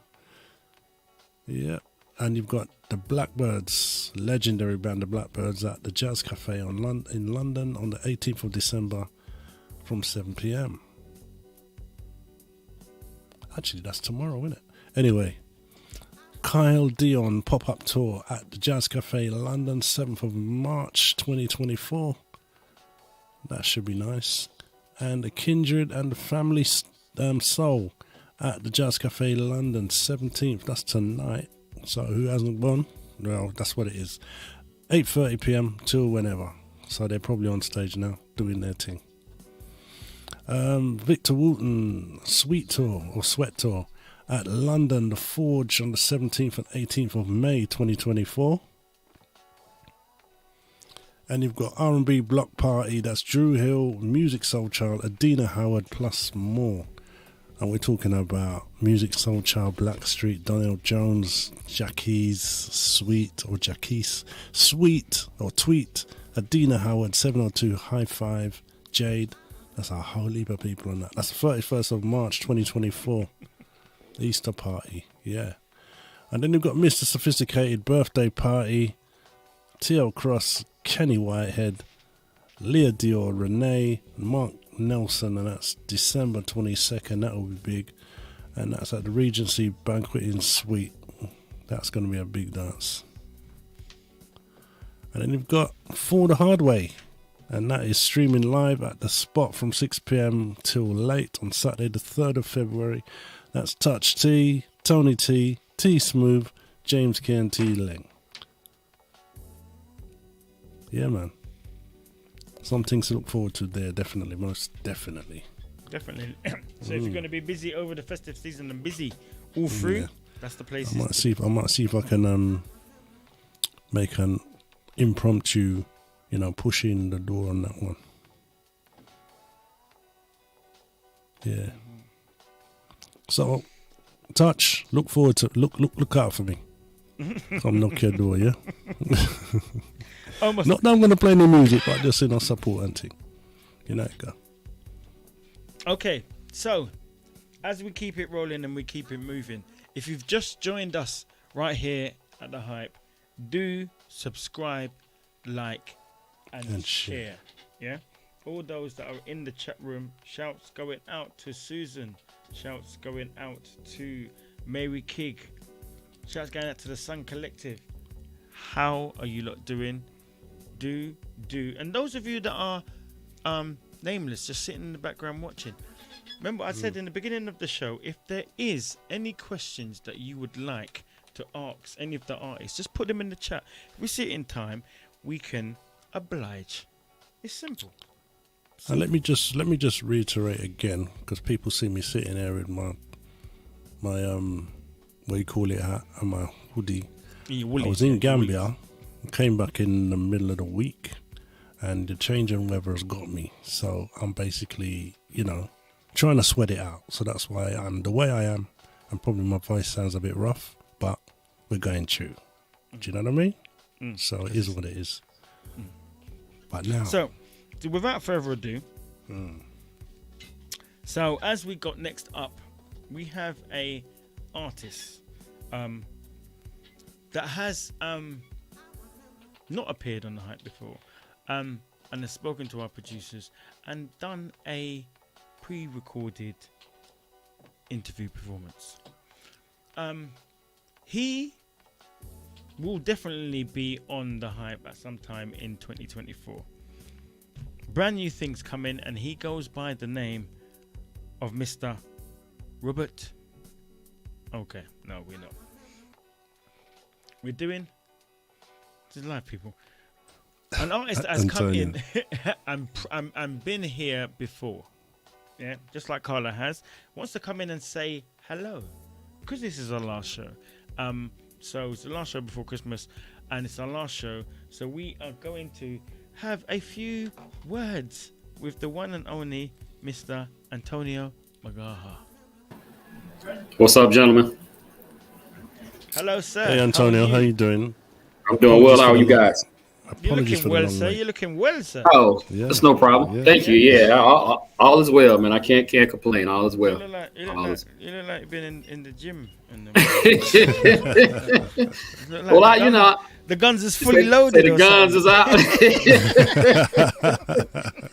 Yeah, I try to stay healthy, man. So, you know, I try to do what I can. I do what I can, for sure. Yeah. How you guys been? How y'all been? Good. I can't complain. I cannot complain at all. And to be honest, if I did complain, it wouldn't make a piece of difference right now. It wouldn't make a difference. Absolutely not. So how are you? How you been? I'm wonderful, man. I can. Everything is all is well. You know, we're in the holiday break, and you know, I get a little. I actually work full time in education, so I get a couple of weeks off to spend with my family and kind of relax and chill out. So I'm doing well. Just released an EP and actually a Christmas EP. I guess within 2 weeks, within 2 weeks within each other, what have you. So they're doing pretty well. People have really taken to them and really like, you know, the music. So I'm all is well, man. I have no complaints. That's cool. Well, since the last time we spoke, I have had the good fortune of seeing your socials and see you're a man about time. You're kind of special. Doing his thing, man. He's doing his thing. Have you seen how he dresses? He's sharp enough. He's sharp. I appreciate it. I try to do a little something. Something. I appreciate it. Thank you for popping in and saying. Thank you guys for having me. For the season's greeting.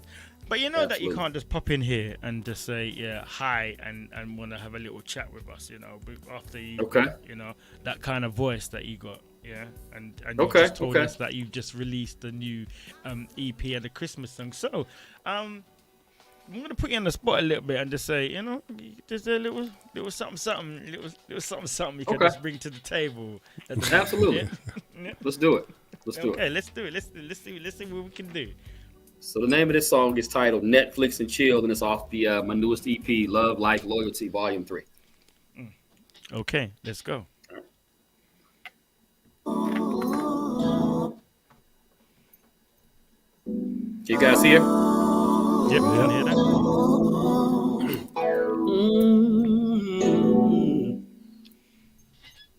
Oh, yeah. Hey. Netflix and chilling. It's more than just sex and feeling. It's something love is so real, man. To our souls and minds, it's healing. It's free by the Netflix and chilling. It's more than just sex and feeling. It's something love is so real, man. To our souls and minds, it's healing. There was a time that I didn't understand. Every time I laid it down, thought I was only being a man. Not concerned about the feelings that I hurt, having fun doing so much dirt. I was so empty, trying to fulfill a need. Yeah. Then I found that it was deeper than I knew. What happened? It won't love and intimacy. When it's right, it will set you free.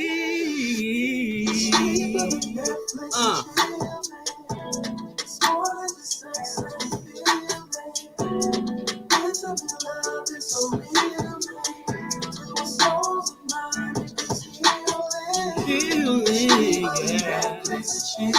Oh, yeah.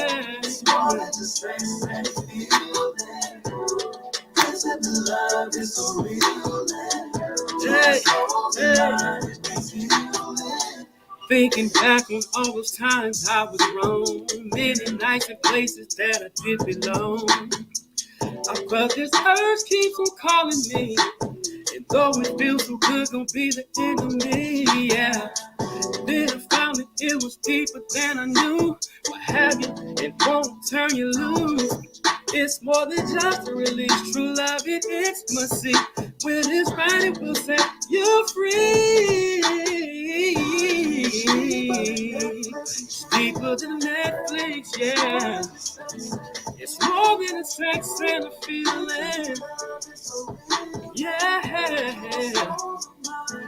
Our souls in mine.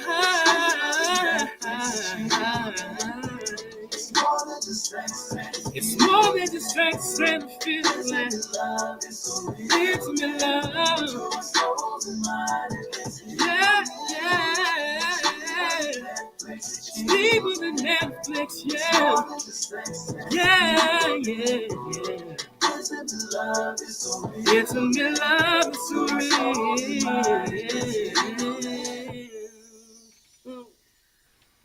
Netflix Very chill, nice. Thank you very much, Netflix and chill. Chill. Thank you, guys. I must say though, my Netflix and chill ain't as sexy as that. I feel you. Yeah, I wrote that song. And the reason I titled it Netflix and Chill, I thought it was a very catchy title considering, the term and what it means for a lot of people presently. But I wanted to kind of dig a little deeper just in terms of the act of sex and the intimacy. I think sometimes, a lot of times we're not necessarily groomed or taught that, sex, it feels good. It's, it's a beautiful, wonderful thing. But sometimes when it's done, with the wrong person in the wrong situations, it can lead to a lot of different things that we don't account for spiritually and otherwise. Mm-hmm. So, just kind of almost not even necessarily a warning, but more or less like, hey, this is a good thing, but you want to make sure that you're ready for it. You're responsible for, what may come out of it. And most importantly, making sure that it in context it's in the right scenario and right situation, because intimacy is a beautiful thing. Yeah. Exactly. Yeah. And you couldn't have said it better myself. Appreciate that. Appreciate that. Big shouts going out to G.R. Robinson, who says, "Woo, nice." Thank you. It's really catching love. Susan's catching love in I appreciate in the chat that as well. I appreciate T-Smooth that. also says a big thank you for your performance on his award show. Okay. Thank you, T. I appreciate the opportunity again, as always. Yes, sir. Thank you so much. See, you know that once you've come onto the hype and you've been around us, you're now family in it. So. Oh yeah, I feel like that. Honestly, I do. And I really feel like you guys make me feel comfortable every time I come on. So I'm, much appreciation to you guys for that. Much appreciation. How is the festive season for you? How do you celebrate the festive season? Just relaxing. Want to spend a lot of time with family. Just relaxing and chilling, and then going into the new year, just trying to make some plans and making sure we're on top of everything once we once January starts. But more or less, just a lot of downtime right now, just kind of reflecting, replenishing, and rejuvenating. So that's what this holiday season is going to look like for me. Yeah. Okay. What's the name of your Christmas EP? It's called Soul. Antonio Magaha and Friends presents Soulful Holiday, and it's on all streaming. Holiday. Soulful Holiday, correct? Yep. So I'm gonna have to speak to our producers because I didn't actually see a copy of that EP in my inbox. Yeah. So I need to. All right. So absolutely. Because that's going on my Christmas playlist. Because in my household, the question I wanted to Christmas. Yeah. Played all through. Yeah. So, absolutely. Yeah. The question I wanted to ask you, Antonio, is you're still doing your vocal coaching, etc., aren't you? Correct. Okay, so are there anybody around you that you could, steer us to say, yeah, look out for this artist or that artist in 24? Local artists, I'm Could always be big local. up. Well, even people that you work with outside of that. Yeah, most certainly. Good friend of mine by the name of Creole King. He's an R&B soul artist. Does a little rapping as well. Super dope. He's going to be releasing a lot of music in 2024. I have a producer friend that goes by the name of I Am Mad Soul. He's producing for a lot of different people, and actually will be doing some production for me. So yeah, those two guys, I could definitely say, look out for him, man. I have a nephew actually here. He goes by the name of Melodic B as well. It does production, and he's an artist too. So he's definitely doing some big things here in the Atlanta area. So those three gentlemen, I would most certainly say, just on the local side to be on the lookout for, because they making some major moves. Yeah. Cool. Yeah. Yeah. We like to hear about new talent. So. Yeah. So definitely. Another big question. Yes, sir. No pressure. Yeah. When we do the Hype Showcase, you coming to London? I couldn't understand it. When you're doing the Hype Showcase, hey, please, listen. I'm glad you mentioned that. I've been telling people since I met you guys and since my music, started kind of making, moves over in UK. This year I have to come over. I have to be there. So yes, I'm there. I'm there. Me and my wife. Yes, we're there. So absolutely. Let me know when it is and what needs to happen. So we're there for sure. Yes, sir. Okay, no problem. See, Yes, look. All I need is the confirmation. The confirmation is the contractor, though. So big yes. That means big yes. Big yes. Yes, sir. Oh, well, thank you. I know it's a short pop in. Yeah.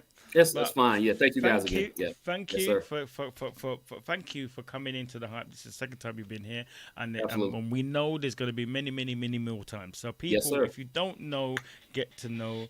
His name is Antonio Magaha. You understand? Netflix and Chill is the single, and we're looking for the Christmas EP of Soulful Holiday. Okay. I'm telling you, man. Thank you very much, sir. Thank you so much, guys. Season's greetings and season's greetings and happy New Year. Merry New Year, as I say, Merry New Year. Merry New Year. Merry New Year too. Yeah. Yes, sir. Take care, guys. Okay. Thank you. Bye-bye. Take care. Yeah, man. I'm loving this, Nice and smooth. Yeah. Apart from the gremlins, but we're apart from the gremlins and me being sick, but it's been good. Do you know what I mean? If you keep seeing me disappearing off the cameras because I'm blowing my nose or something, yeah? Just so you know. Always taking a shot of rum. Okay, without further ado, as we keep it moving and we move along swiftly, I want to introduce the whole of the Hype audience, the whole of you that is listening in, wherever you may be all around the world, to this wonderful, beautiful, lovely voice artist that is coming to grace the Hype today on our last show of the year. I will say she is, I think that was a hint to tell me, but I'll do that one afterwards. I will say she has been waiting a while in the green room, but what is that flashing? Yeah, from what I can see, she's not there at the moment. Oh, okay. So she's not there at the moment. So, okay. So let's go, right, until we get the sign, until we get the signal, to some of the new music. Let's go to the new music. And then after the new music, hopefully, we will continue with the program. Do you know what? Let's be honest. Program's just been thrown out the window today. So the program's just been thrown out the window. Let's just roll with it. People, just roll with us. Yeah.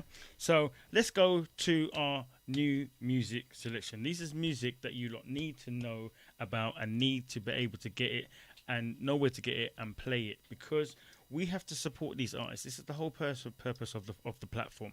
Support the artists that's coming up with new music, so everybody can get to know what it is, and it will become old music and good music. So let's go into our new music selection.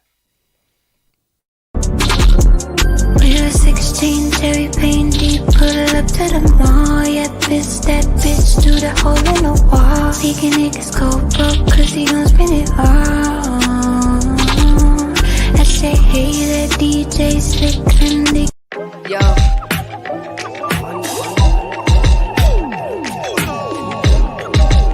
They ain't ready for this one. Was meant to be an album, but I couldn't do it cause I couldn't see the outcome, right? Like 2020 for your out. A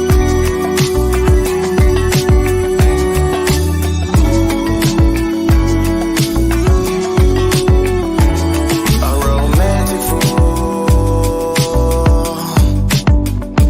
That's what I am. Yo, Canasta Flashes. Says she ready for some loving. Brooklyn. Grab her hand when she walking by me. Turn around, let her recognize me. Ooh. Oh, the long of the shore. I'm not really sure. Once I was blind, but now it seems obvious. My body, all over your body. Truth is, I've been thinking about it. I know I was hesitant before. Touching my face like you care for me. Our bodies connecting like therapy. Want me to know that you're there for me. So all I see is a man who respects what he says to me. So I can see us with a dynasty. Wanna take you all across the sea.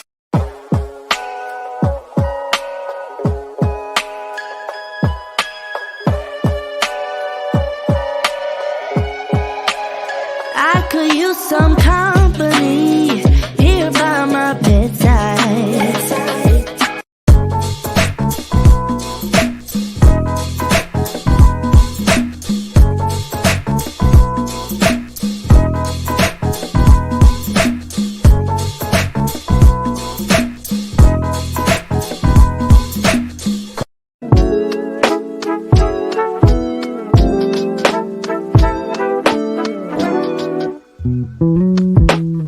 Let me take another look at you. Could what I'm seeing really be the truth? It's kinda hard to believe my eyes.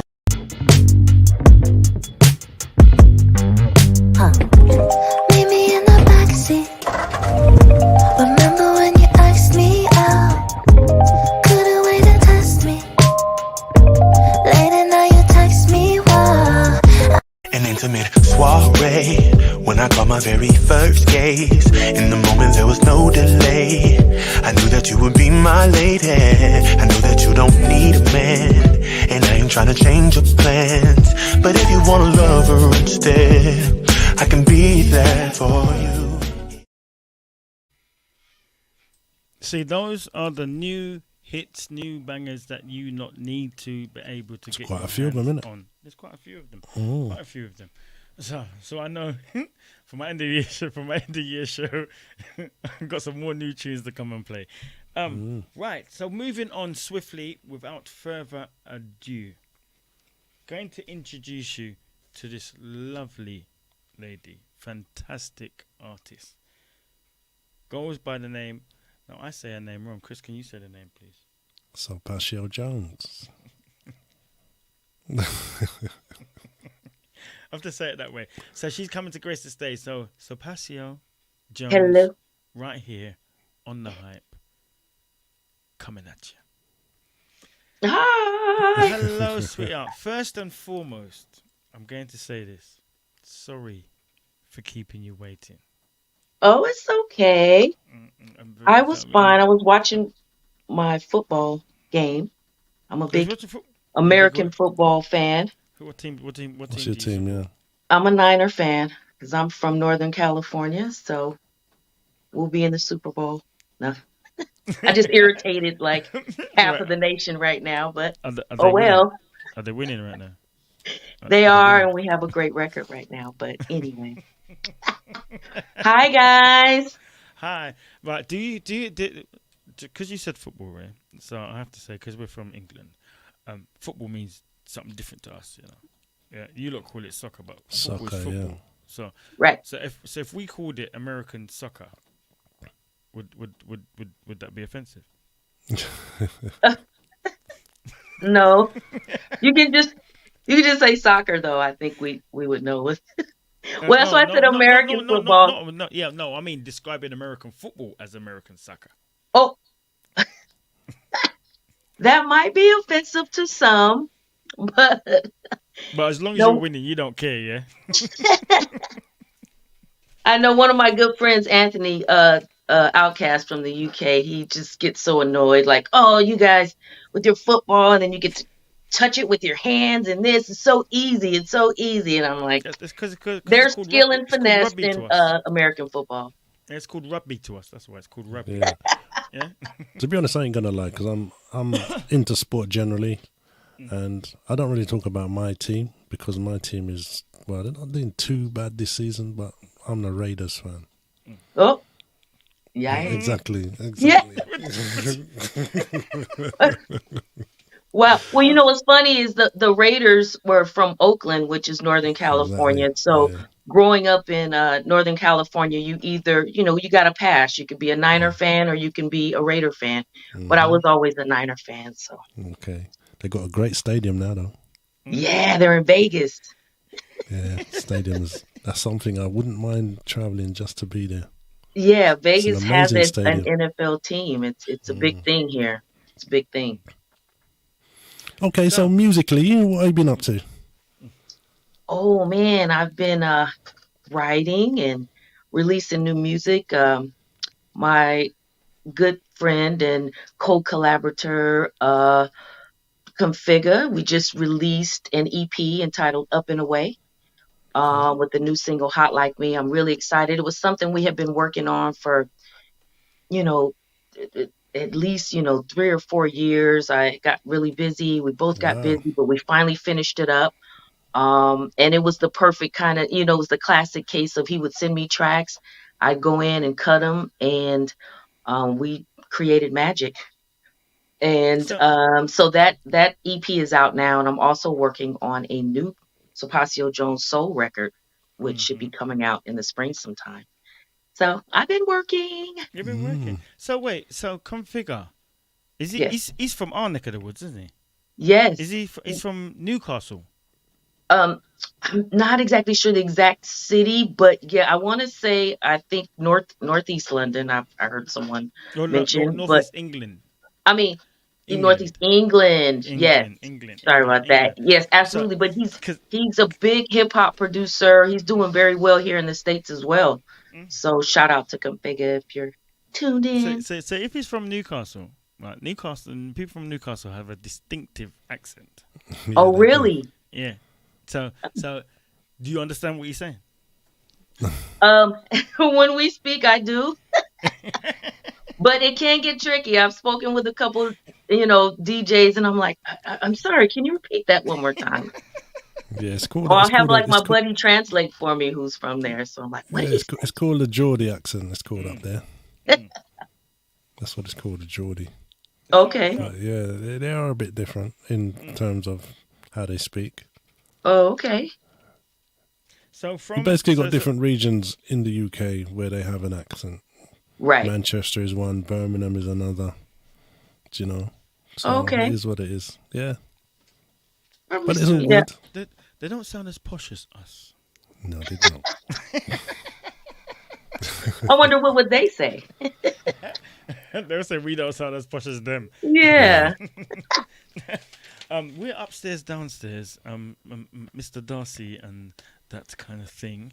And I'm not even going to try and do that accent because it won't come out good. Right, you're a singer, songwriter, and producer.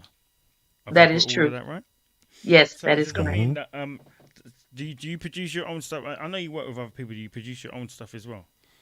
Well, yes, I'll go in. Oftentimes, I'll go in and say, "Hey guys, I want to put together something like this. I kind of want chords to sound this way. I want drum beats that go this way." So I'm more, managing music and beats in the studio.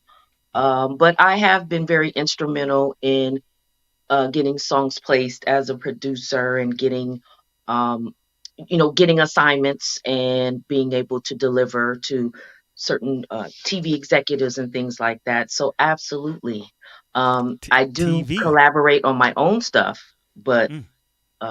yeah, absolutely, I'm doing a lot of TV sync work now and music supervising. So I've been really busy these So days you're saying that with a big smile on your face, like that's because I'm real so good. excited. I'm excited. Yes, it's a new venture and a new just a new journey for me as far as just digging into more than just performing and singing, being more behind the scenes and doing a lot of music supervision work and scoring. So that's a good thing. So, is anything you can tell us about?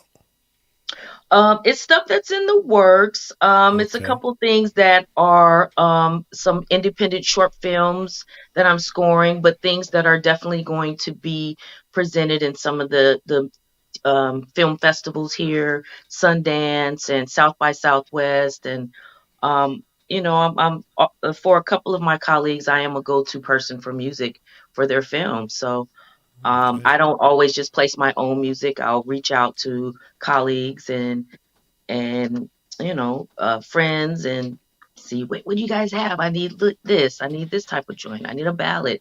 What do you have? So I've been busy. I like the sound of that. I like the sound of that too.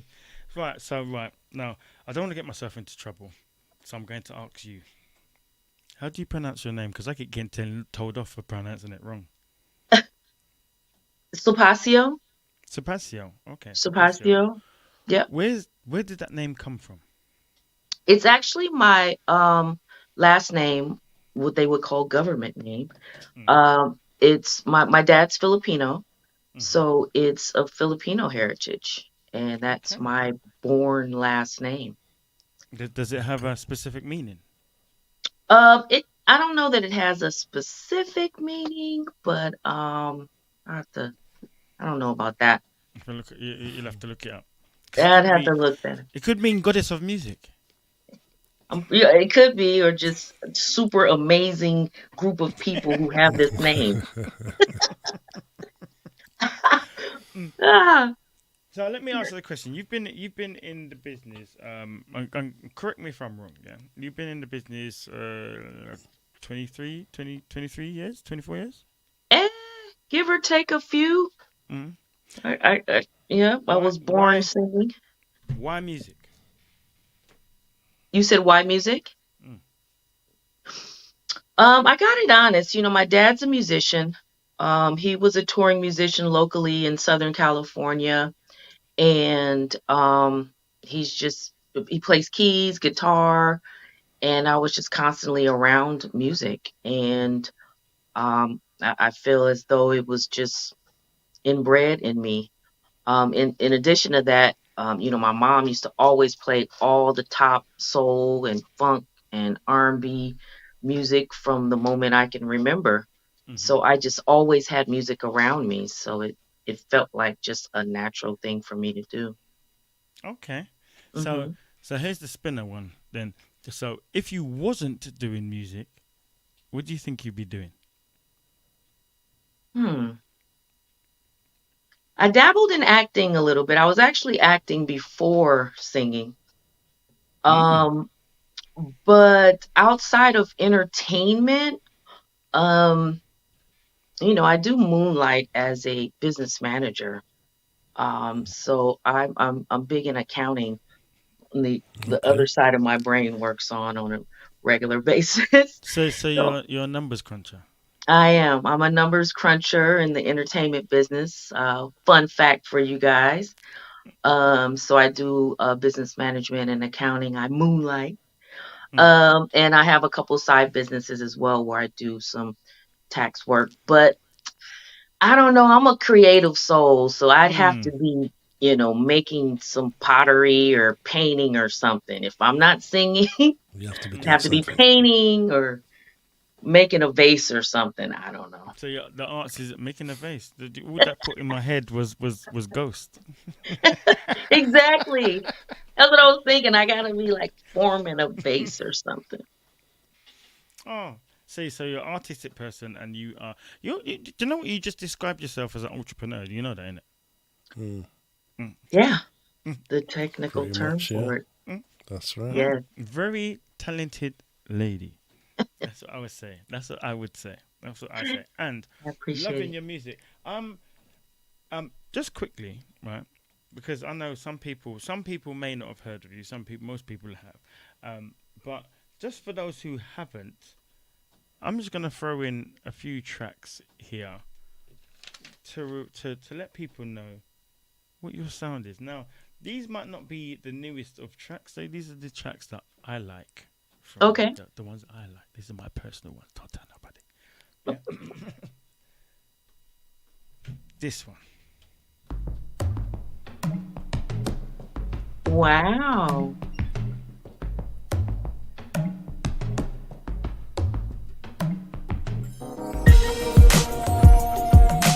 Yep. That's so funny.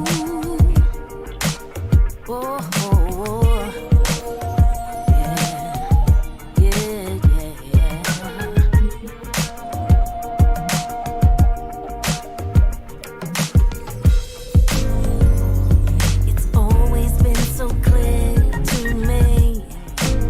You gotta live and live it up in life.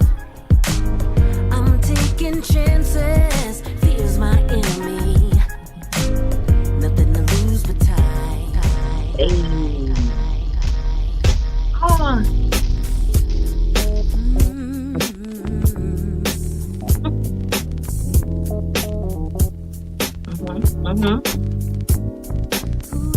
Playing some of my favorites. Oh, we have the same taste. Yeah. I'm always trying to figure out why they wanna get me down. And I look to try to find a way to do my thing, make my escape. And I remind myself, ain't no love. Haters wanna be the ones keep me down because of beef, but it really don't matter to me. Cause I'll be. You knew this one had to come in it. Okay. Those are probably in the top 5.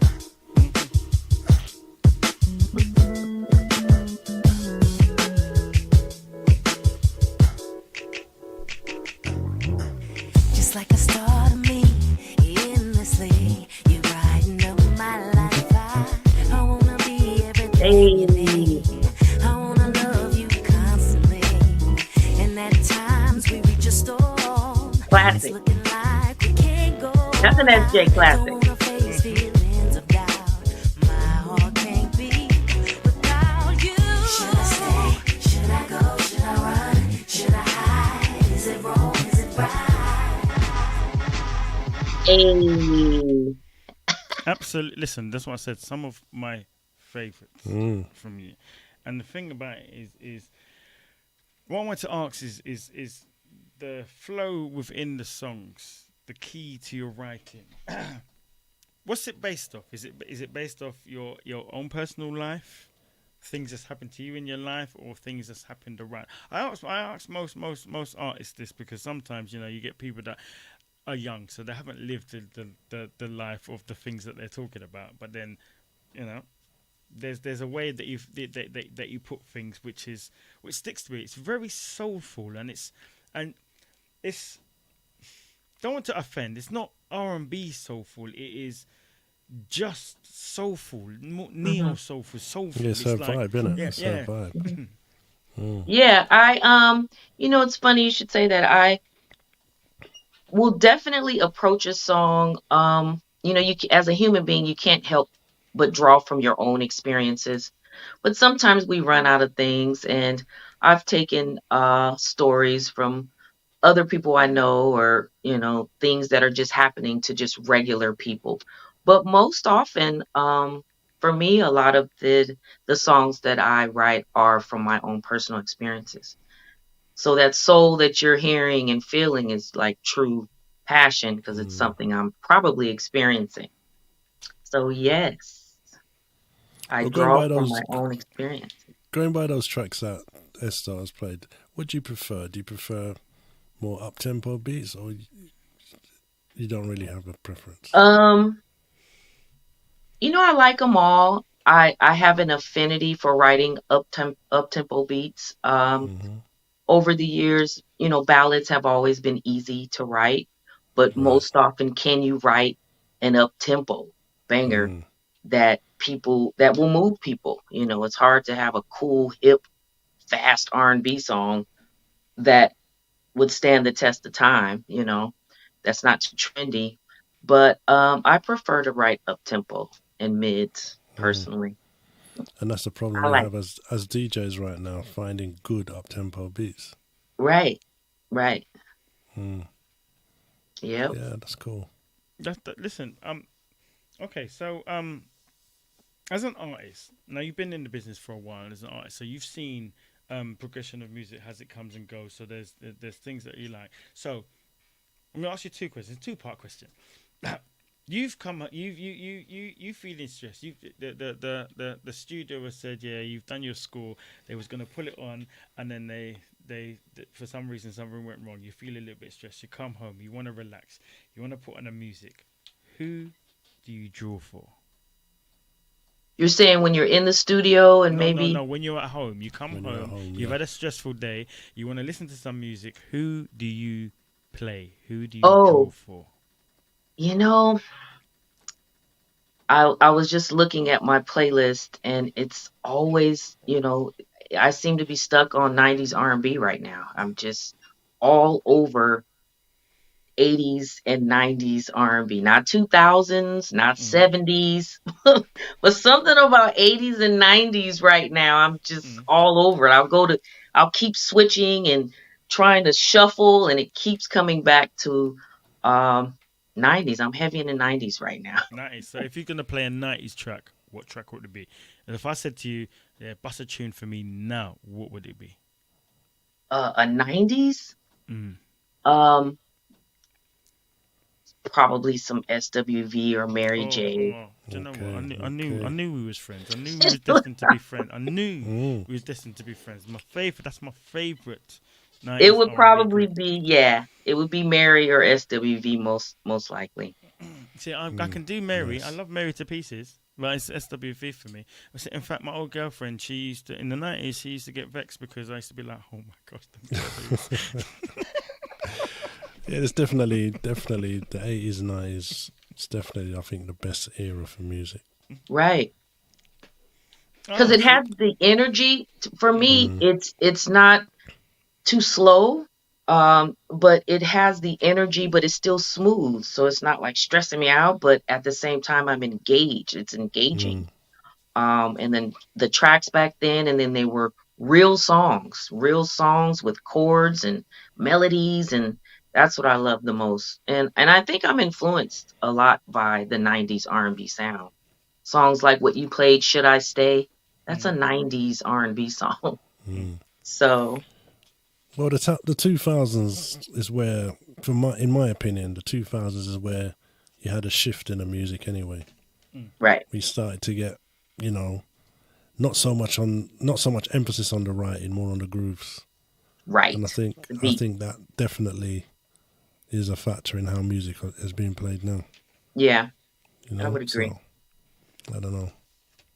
So what's new for you? What's the latest? What's coming out from Miss Jones? I was going to say your name, but I'm going to end up saying it wrong.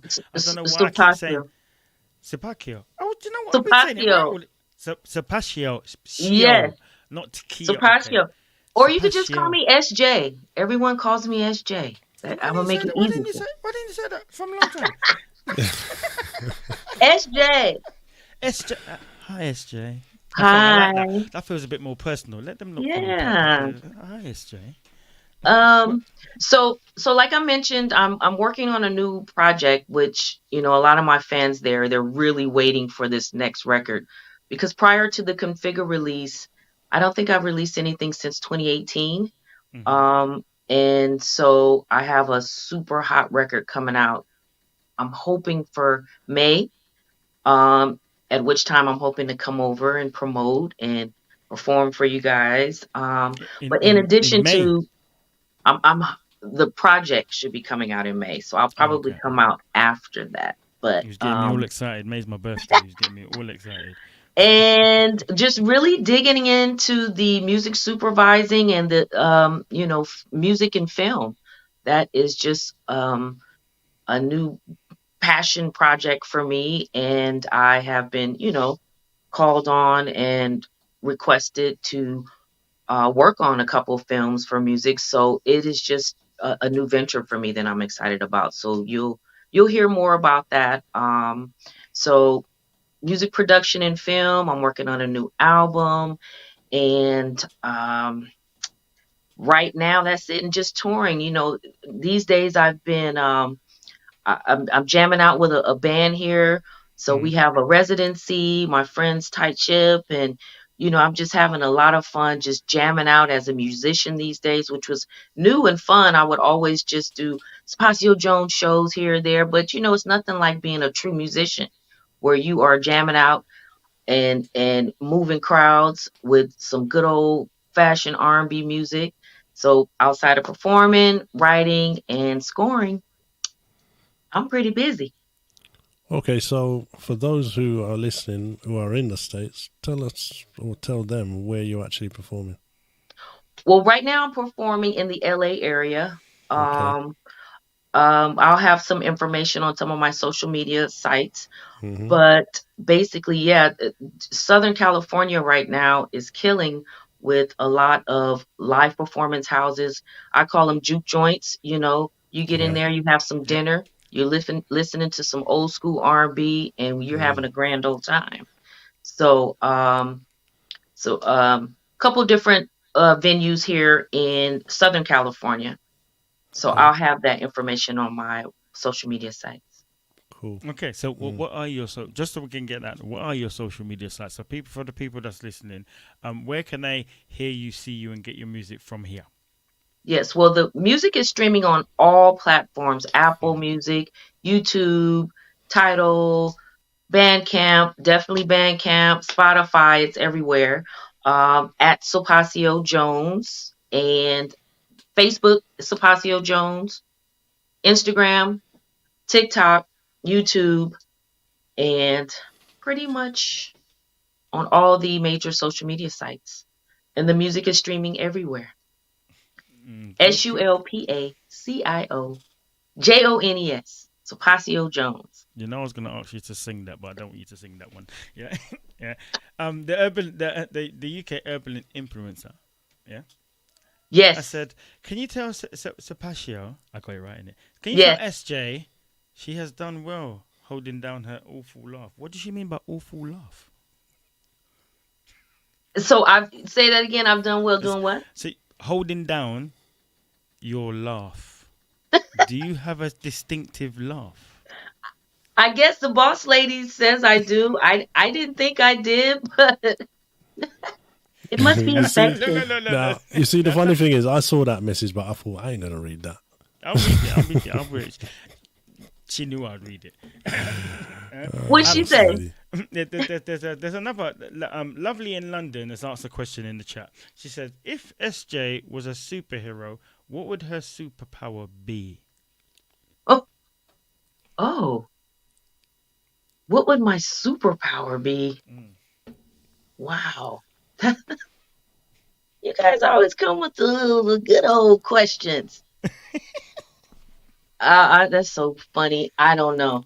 I think I feel like I can tap you and you're just like dressed to the hilt. I'm into fashion. You're a dresser. Wow. I'm into fashion. So I can tap you and you have all the latest, just the hottest outfit on of life. I don't know. Do you know what? That's a good gift. I think you need it in some places, but I'm not going to say who. I'm not going to call no names. So what that basically means is that if you're not up to par with your dress sense, then you got no chance with Salpascio. That's not true because I might feel like, oh, I would do wonders with him. Let me fix him up. So the it might be a Sun challenge Collective for me. Like, I got it. The Sun Collective says that's useful. So, some people need to just. So now, let me ask you. Let's get a little bit personal. Not too personal. I'm not going to get into your whole life.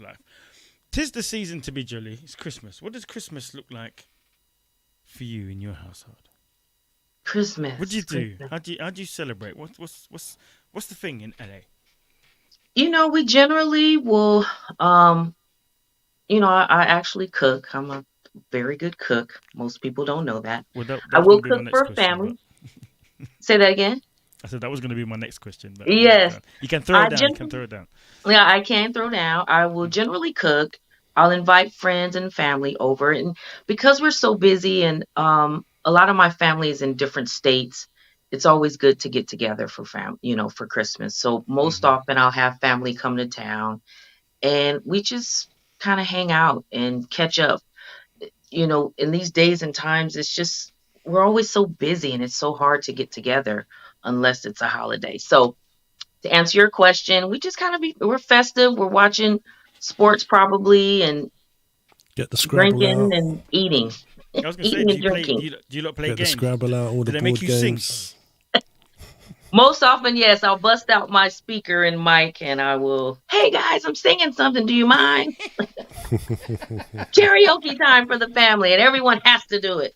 No, Yeah. they hate it, but But it's all about joining in the fun, isn't it? Having a tipple. exactly, and engaging with one another. That's right. Oh, see, you know what? I'd like to be honest. I'd like to be a fly on the wall at your Christmas. It seems to be a bit bubbly. I think you're holding it down a bit. I think it's a bit wilder than you say. Maybe. I just get that impression. I don't know why I get that impression. I don't know why I get that. Well, that's good. Keep you wondering. Salpaccio's up with life of the party. Most definitely. So, I know you got you've got a new EP coming out, yeah, or out. Well, yeah, we have one out now. Yes. Yeah. And that's already out on all platforms and stuff. Correct. It's called Up and Away, and it's a collaboration project with Configure. So, what's your favorite tune on that project? On the new EP, yeah. I like the single. It's called Hot Like Me. Okay, all right, funny. So I just kind of happened to have it there, but I'm not gonna play it. Seeing as we're here live and direct, and I know you weren't doing no live performance and stuff and nothing like that, would you mind just giving us a cappella, vibesy, smooth and sexy rendition of some of it? Of the Hot Like Me? Direct. Yeah, live and direct, yeah. I guess I could do that. I guess I could do that for you. Let me see. So people, me. Yeah, people, listen up live and direct on the hype, yeah? Salpascio Jones. Sorry, that's for you, look. SJ is going to do a little Let me see. rendition. You know we hot like the 4th of July. Yeah. You and me. Yeah. I'm your number one baddie. Baby, I'ma tag you so we can show 'em how it's done. Keeping it 10101. Oh. How about that? So, you just left me.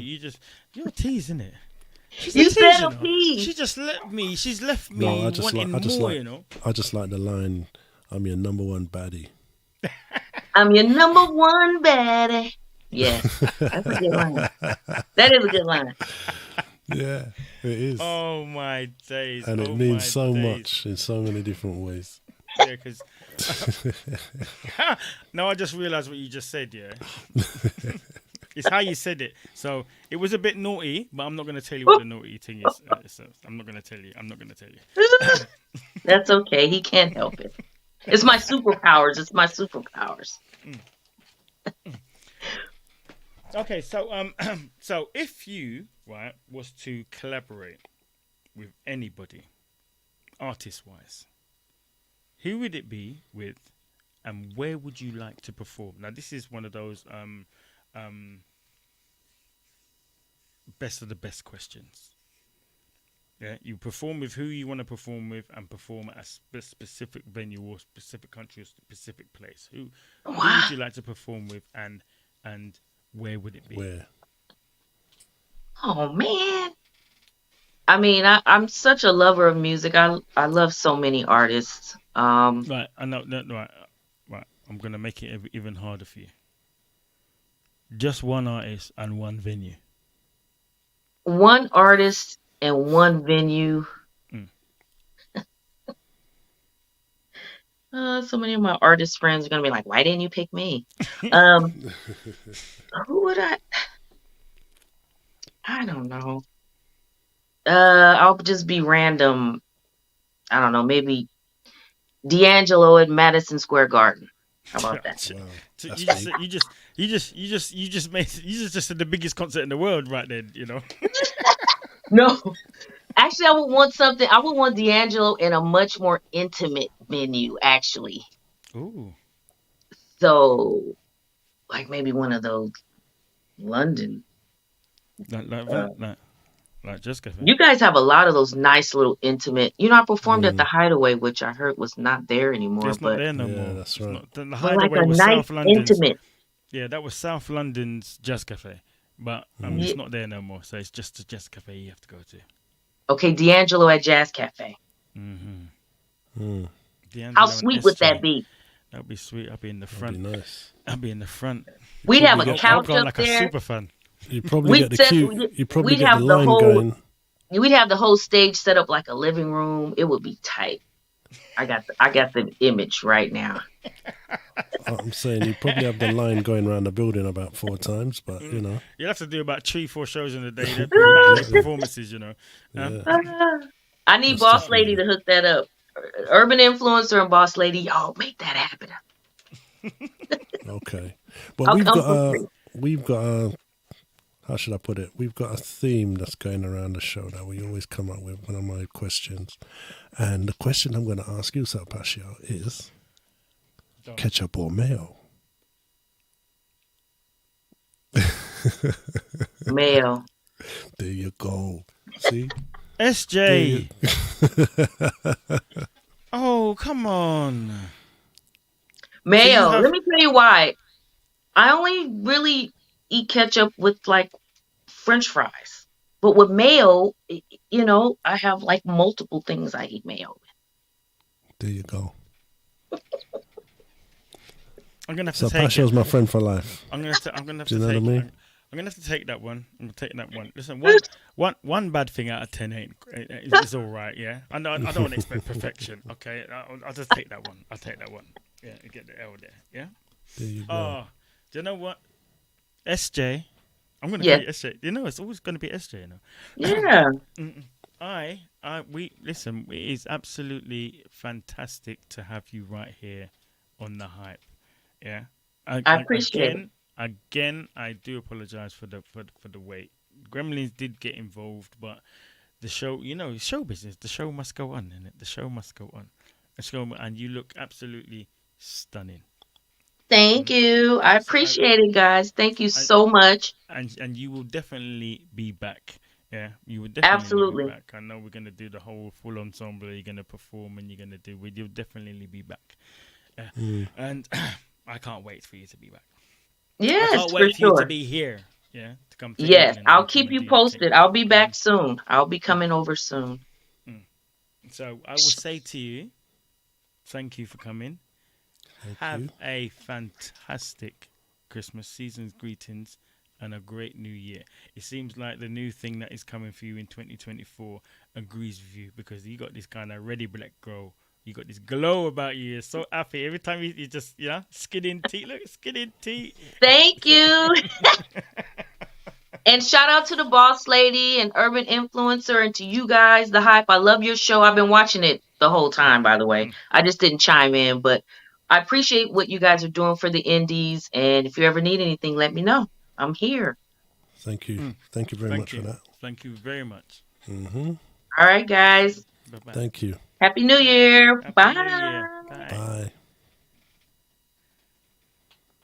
Oh, nice. I'm starstruck. I feel like A-lister right now. Well, oh my gosh. Now, as we're coming to the end, we are coming to the end of the hype, and this has been this will be the last show of the year. I think it's been fitting. It'll be fitting to end the show on our top buzzing tracks. But not too long. I think we should just go 1-1 as time is running. 1-1. 1-1? Or you want 2-2? No. Go 1-1. 1-1. Right. I didn't really prepare much, but that's because I've been, under the weather. But go on.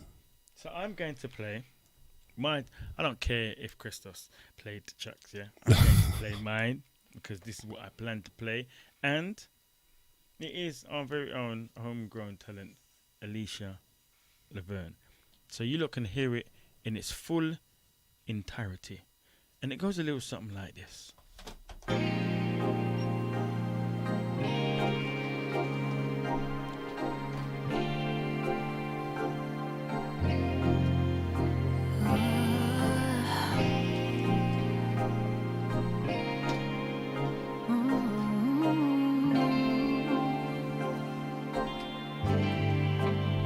Was a moment I spoke at you.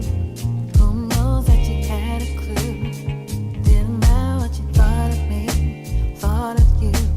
Words pull me through. So many times I thought about the past. Things change and nothing lasts. Did I live the dreams I had? Wanna know what became your path? But it feels so strange when you're around me. Don't feel the same, I'm not the way I used to be. Do my eyes recognize the person I see? Do I share with you at home secretly?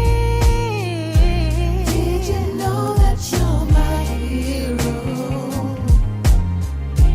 If you knew, why would you let it show? The greatest that I see to you is all I know.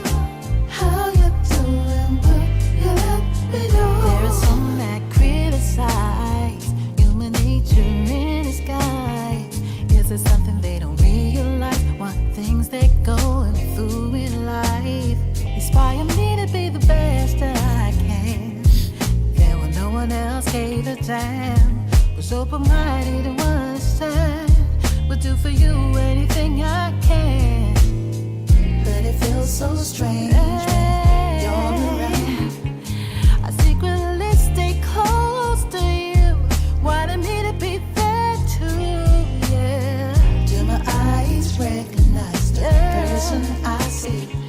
Is there a chance for us to relate how we used to? Did you know? Did you know that you're my hero? My hero. If you knew, why would you let it show? You're the greatest that I see. The greatest that I see. To you is all I know. How you doing, but you let me know. Did you know that you're my hero? If you knew, why would you let it show? The greatest that I see to you is all I know. How you doing? Track simply entitled Let me know. Hero, Did you Alicia Laverne. you're my hero? It's a big track, It's nice. If you knew, why would you let it show? Okay, my track that I'm going to play is artist by the name of Delona. And it goes a little something like this. What's going on here?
Yep, track called In Love by Delona.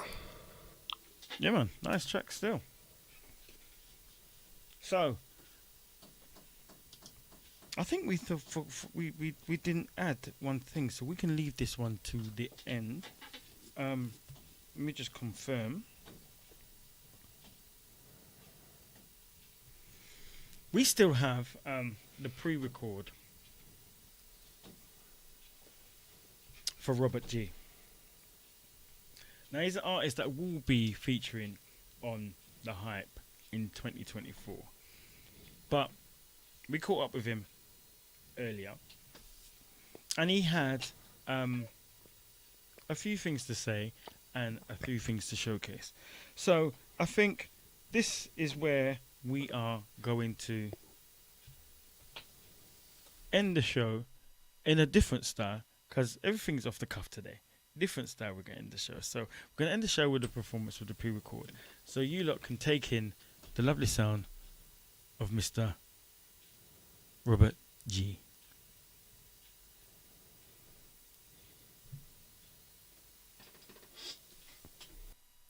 Hey, what's up? This is Robert G. Checking in with the Hype team. Well, I'm working on a new single, so over the holidays, when I get home to Philly, shout out to Philly because that's where I'm from. When I get home, I'll be working in the studio on the new release that's going to come out February, probably about February. I'll be dropping something for you, so I'm really excited about that. But I want to thank everybody for the support on What You Want to Do. Whew. Y'all have really done me right. I appreciate you. I appreciate you. And still supporting. It's been out 6 weeks, still in the charts.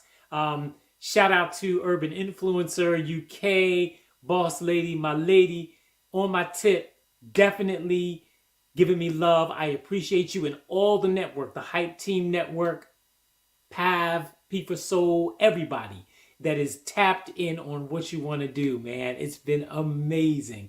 Thank you so much for the support. So I got a new something coming, top of the year.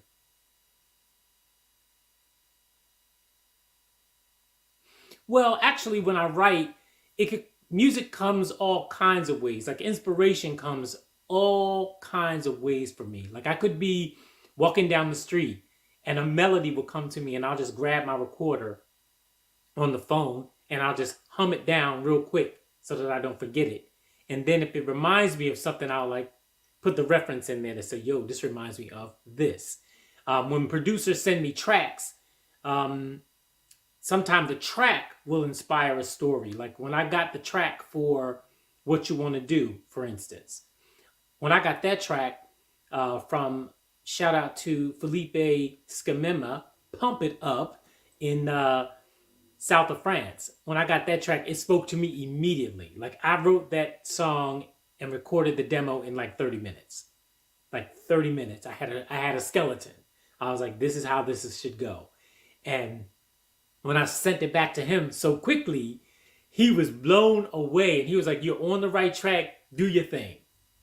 So sometimes collaboration brings out a story. Sometimes a story will just come out of my spirit. It would just be like an experience, something that happened, something I witnessed.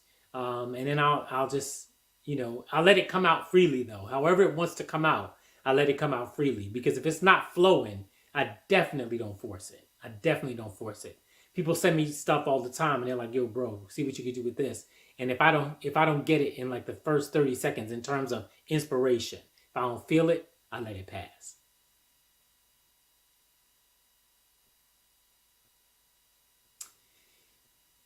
In the industry right now, like it's a real shame that they are just turning and burning artists so quickly. They just getting them in, getting them out. Like, let me get what I can get out of you and then get rid of you. I don't really hear a lot of timeless music in the pop scene. Let me say that, because I'm an independent and I'm in the soul scene. So that I know that there's tons of good music that, the public just has to go treasure hunting to find it. They got to go dig for it, right? But in the pop commercial arena and what they're they're calling it R&B, but we all know what it is. I don't hear legacy music. I don't hear anything that I'm going to want to hear 10 years from now. Not even 5 years from now. Like when I listen to stuff from even 5 years ago, it's like, wow. It has no weight. It don't have no weight, no meat on the bone. You feel me? So I think it's unfortunate that they don't because a lot of these artists are really talented too. Don't get it twisted. They in there, they get in the bag, they doing their young thing, but they got to do what they're told. You feel me? They got to do what they're told. So they're going to do it, because they want the bag. They want the lifestyle. They want all the other things, the trappings of the industry that, if you get a hit record and if the team is in place and that thing blows, you do get the bag. But I'm grateful that, even though my journey has been a long one, I love what I sing. I love what I write. I love that people love what I do and the way that I do it. You know what I'm saying? So at any time I can get up and sing one of my songs and be good with it, And so that's what I want for a young artist. I want them to be able to write and sing something that if they have a career past 2 years, that they won't be hating life, that they got to get on stage and sing this song after only 2 years and they hate it. I don't have any music that I hate. Everything that I wrote or co-wrote, I'm happy to do it at any time, anywhere. How did I get my start in music? Wow. That's going way back. That's going back to childhood, like when I was just a little guy. I was one of those kids that literally laid in front of the stereo in the living room and just listened to the radio. I loved music since I can ever remember. Listening to music, learning words. I was like a little walking jukebox. I knew the words to every song. Being from Philly, WDAS FM, that was our station that played everything. And so, I was listening to music all the time. And then my family, I'm the youngest of 6. So my older brothers and sisters, they always had like card parties and blue light in the basement parties and stuff like that, and I'd be like sitting on the steps, peeking down, checking out the scene, listening to the music. And so they listen to everything. You know, they listen to everything from Parliament Funkadelic to Minnie Riperton, from Rufus and Chaka to Michael McDonald. You feel me? So I was always engrossed in music. You know, my grandmother loved Al Green. My mom loved Nancy Wilson, you know, and Ray Charles. So these things, music was just always in the backdrop. It was always somewhere in the house. And I was just a sponge. And I always knew that I could sing. Like from the time I was about 5 years old, like I was singing full out. Full out. When we're growing up and you see in the States, the Jackson 5 was blowing up on the television, and they had the Jackson 5 cartoon, and then they were always on one of the variety shows doing their thing. And when I was a kid, I was just like, yeah, like I want to do that, you know, and watching them dance steps and watching Soul Train and stuff like that. So you saw the latest artists, the latest dance steps. It was all love. So that's how I got started, just doing that, and then going to school. And once I got into junior high school, that's when I started serious training, voice training, dance, and all of that kind of stuff. And that led me to theater. That led me into the world of musical theater.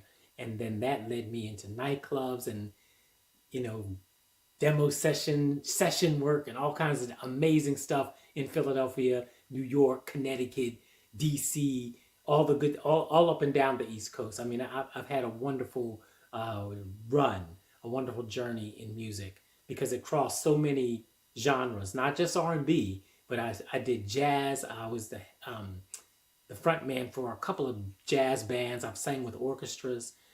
So yeah, it was a lot, man. That's how I got in though. I came in the formal way. You know, I'm formally trained. And when we were growing up, you had to be trained. There was no question about if you're going to take voice lessons, if you're going to take a dance class, there was no question, because if you thought that you were going to be in this business, then you knew what the prerequisites were. You know what you were going to have to do. So yeah, that's how that went. And the rest is history, as they say.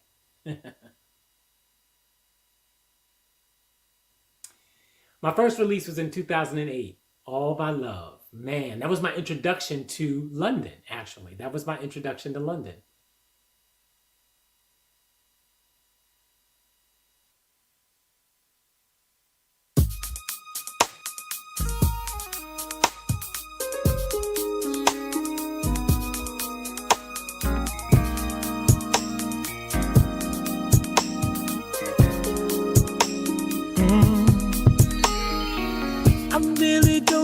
To begin, but it was really nice to see you again. You say you wanna be in my life, not like before, cause the timing was not right. But you're back and you wanna know just how far I'ma let this thing go. Take my hand and I'll show you how. Take my hand and I'll show you now.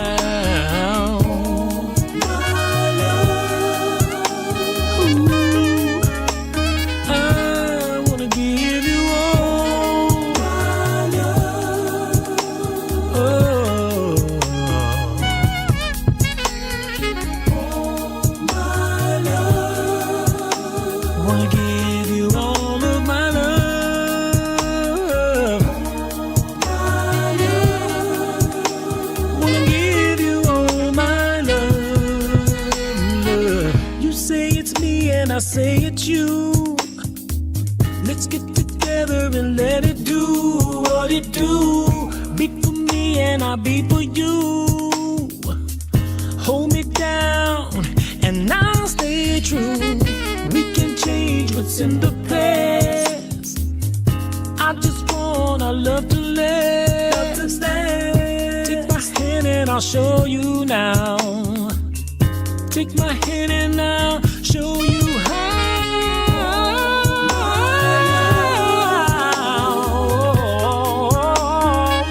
Ooh, I wanna give to you, oh my love. And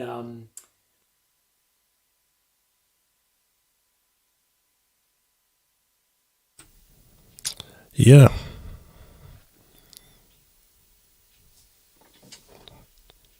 Okay, so that's that. I mean, I'm not sure. I think we are going to wind down the show now.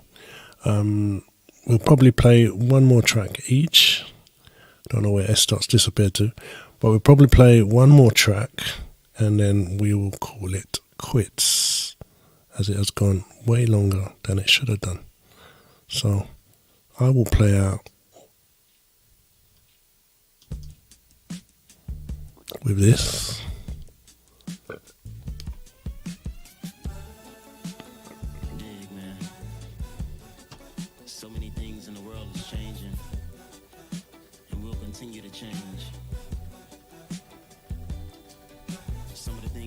Some of the things we dislike, it's inevitable. But baby, I just wrote this song, so you know how I feel about you. But knowing we don't say it every day.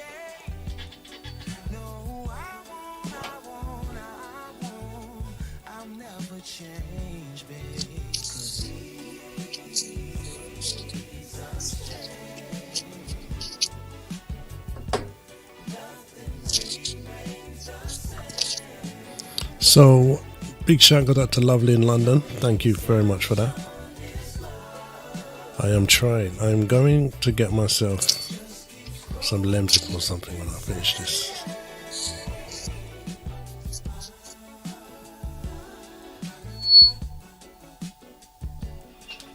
Can you hear me?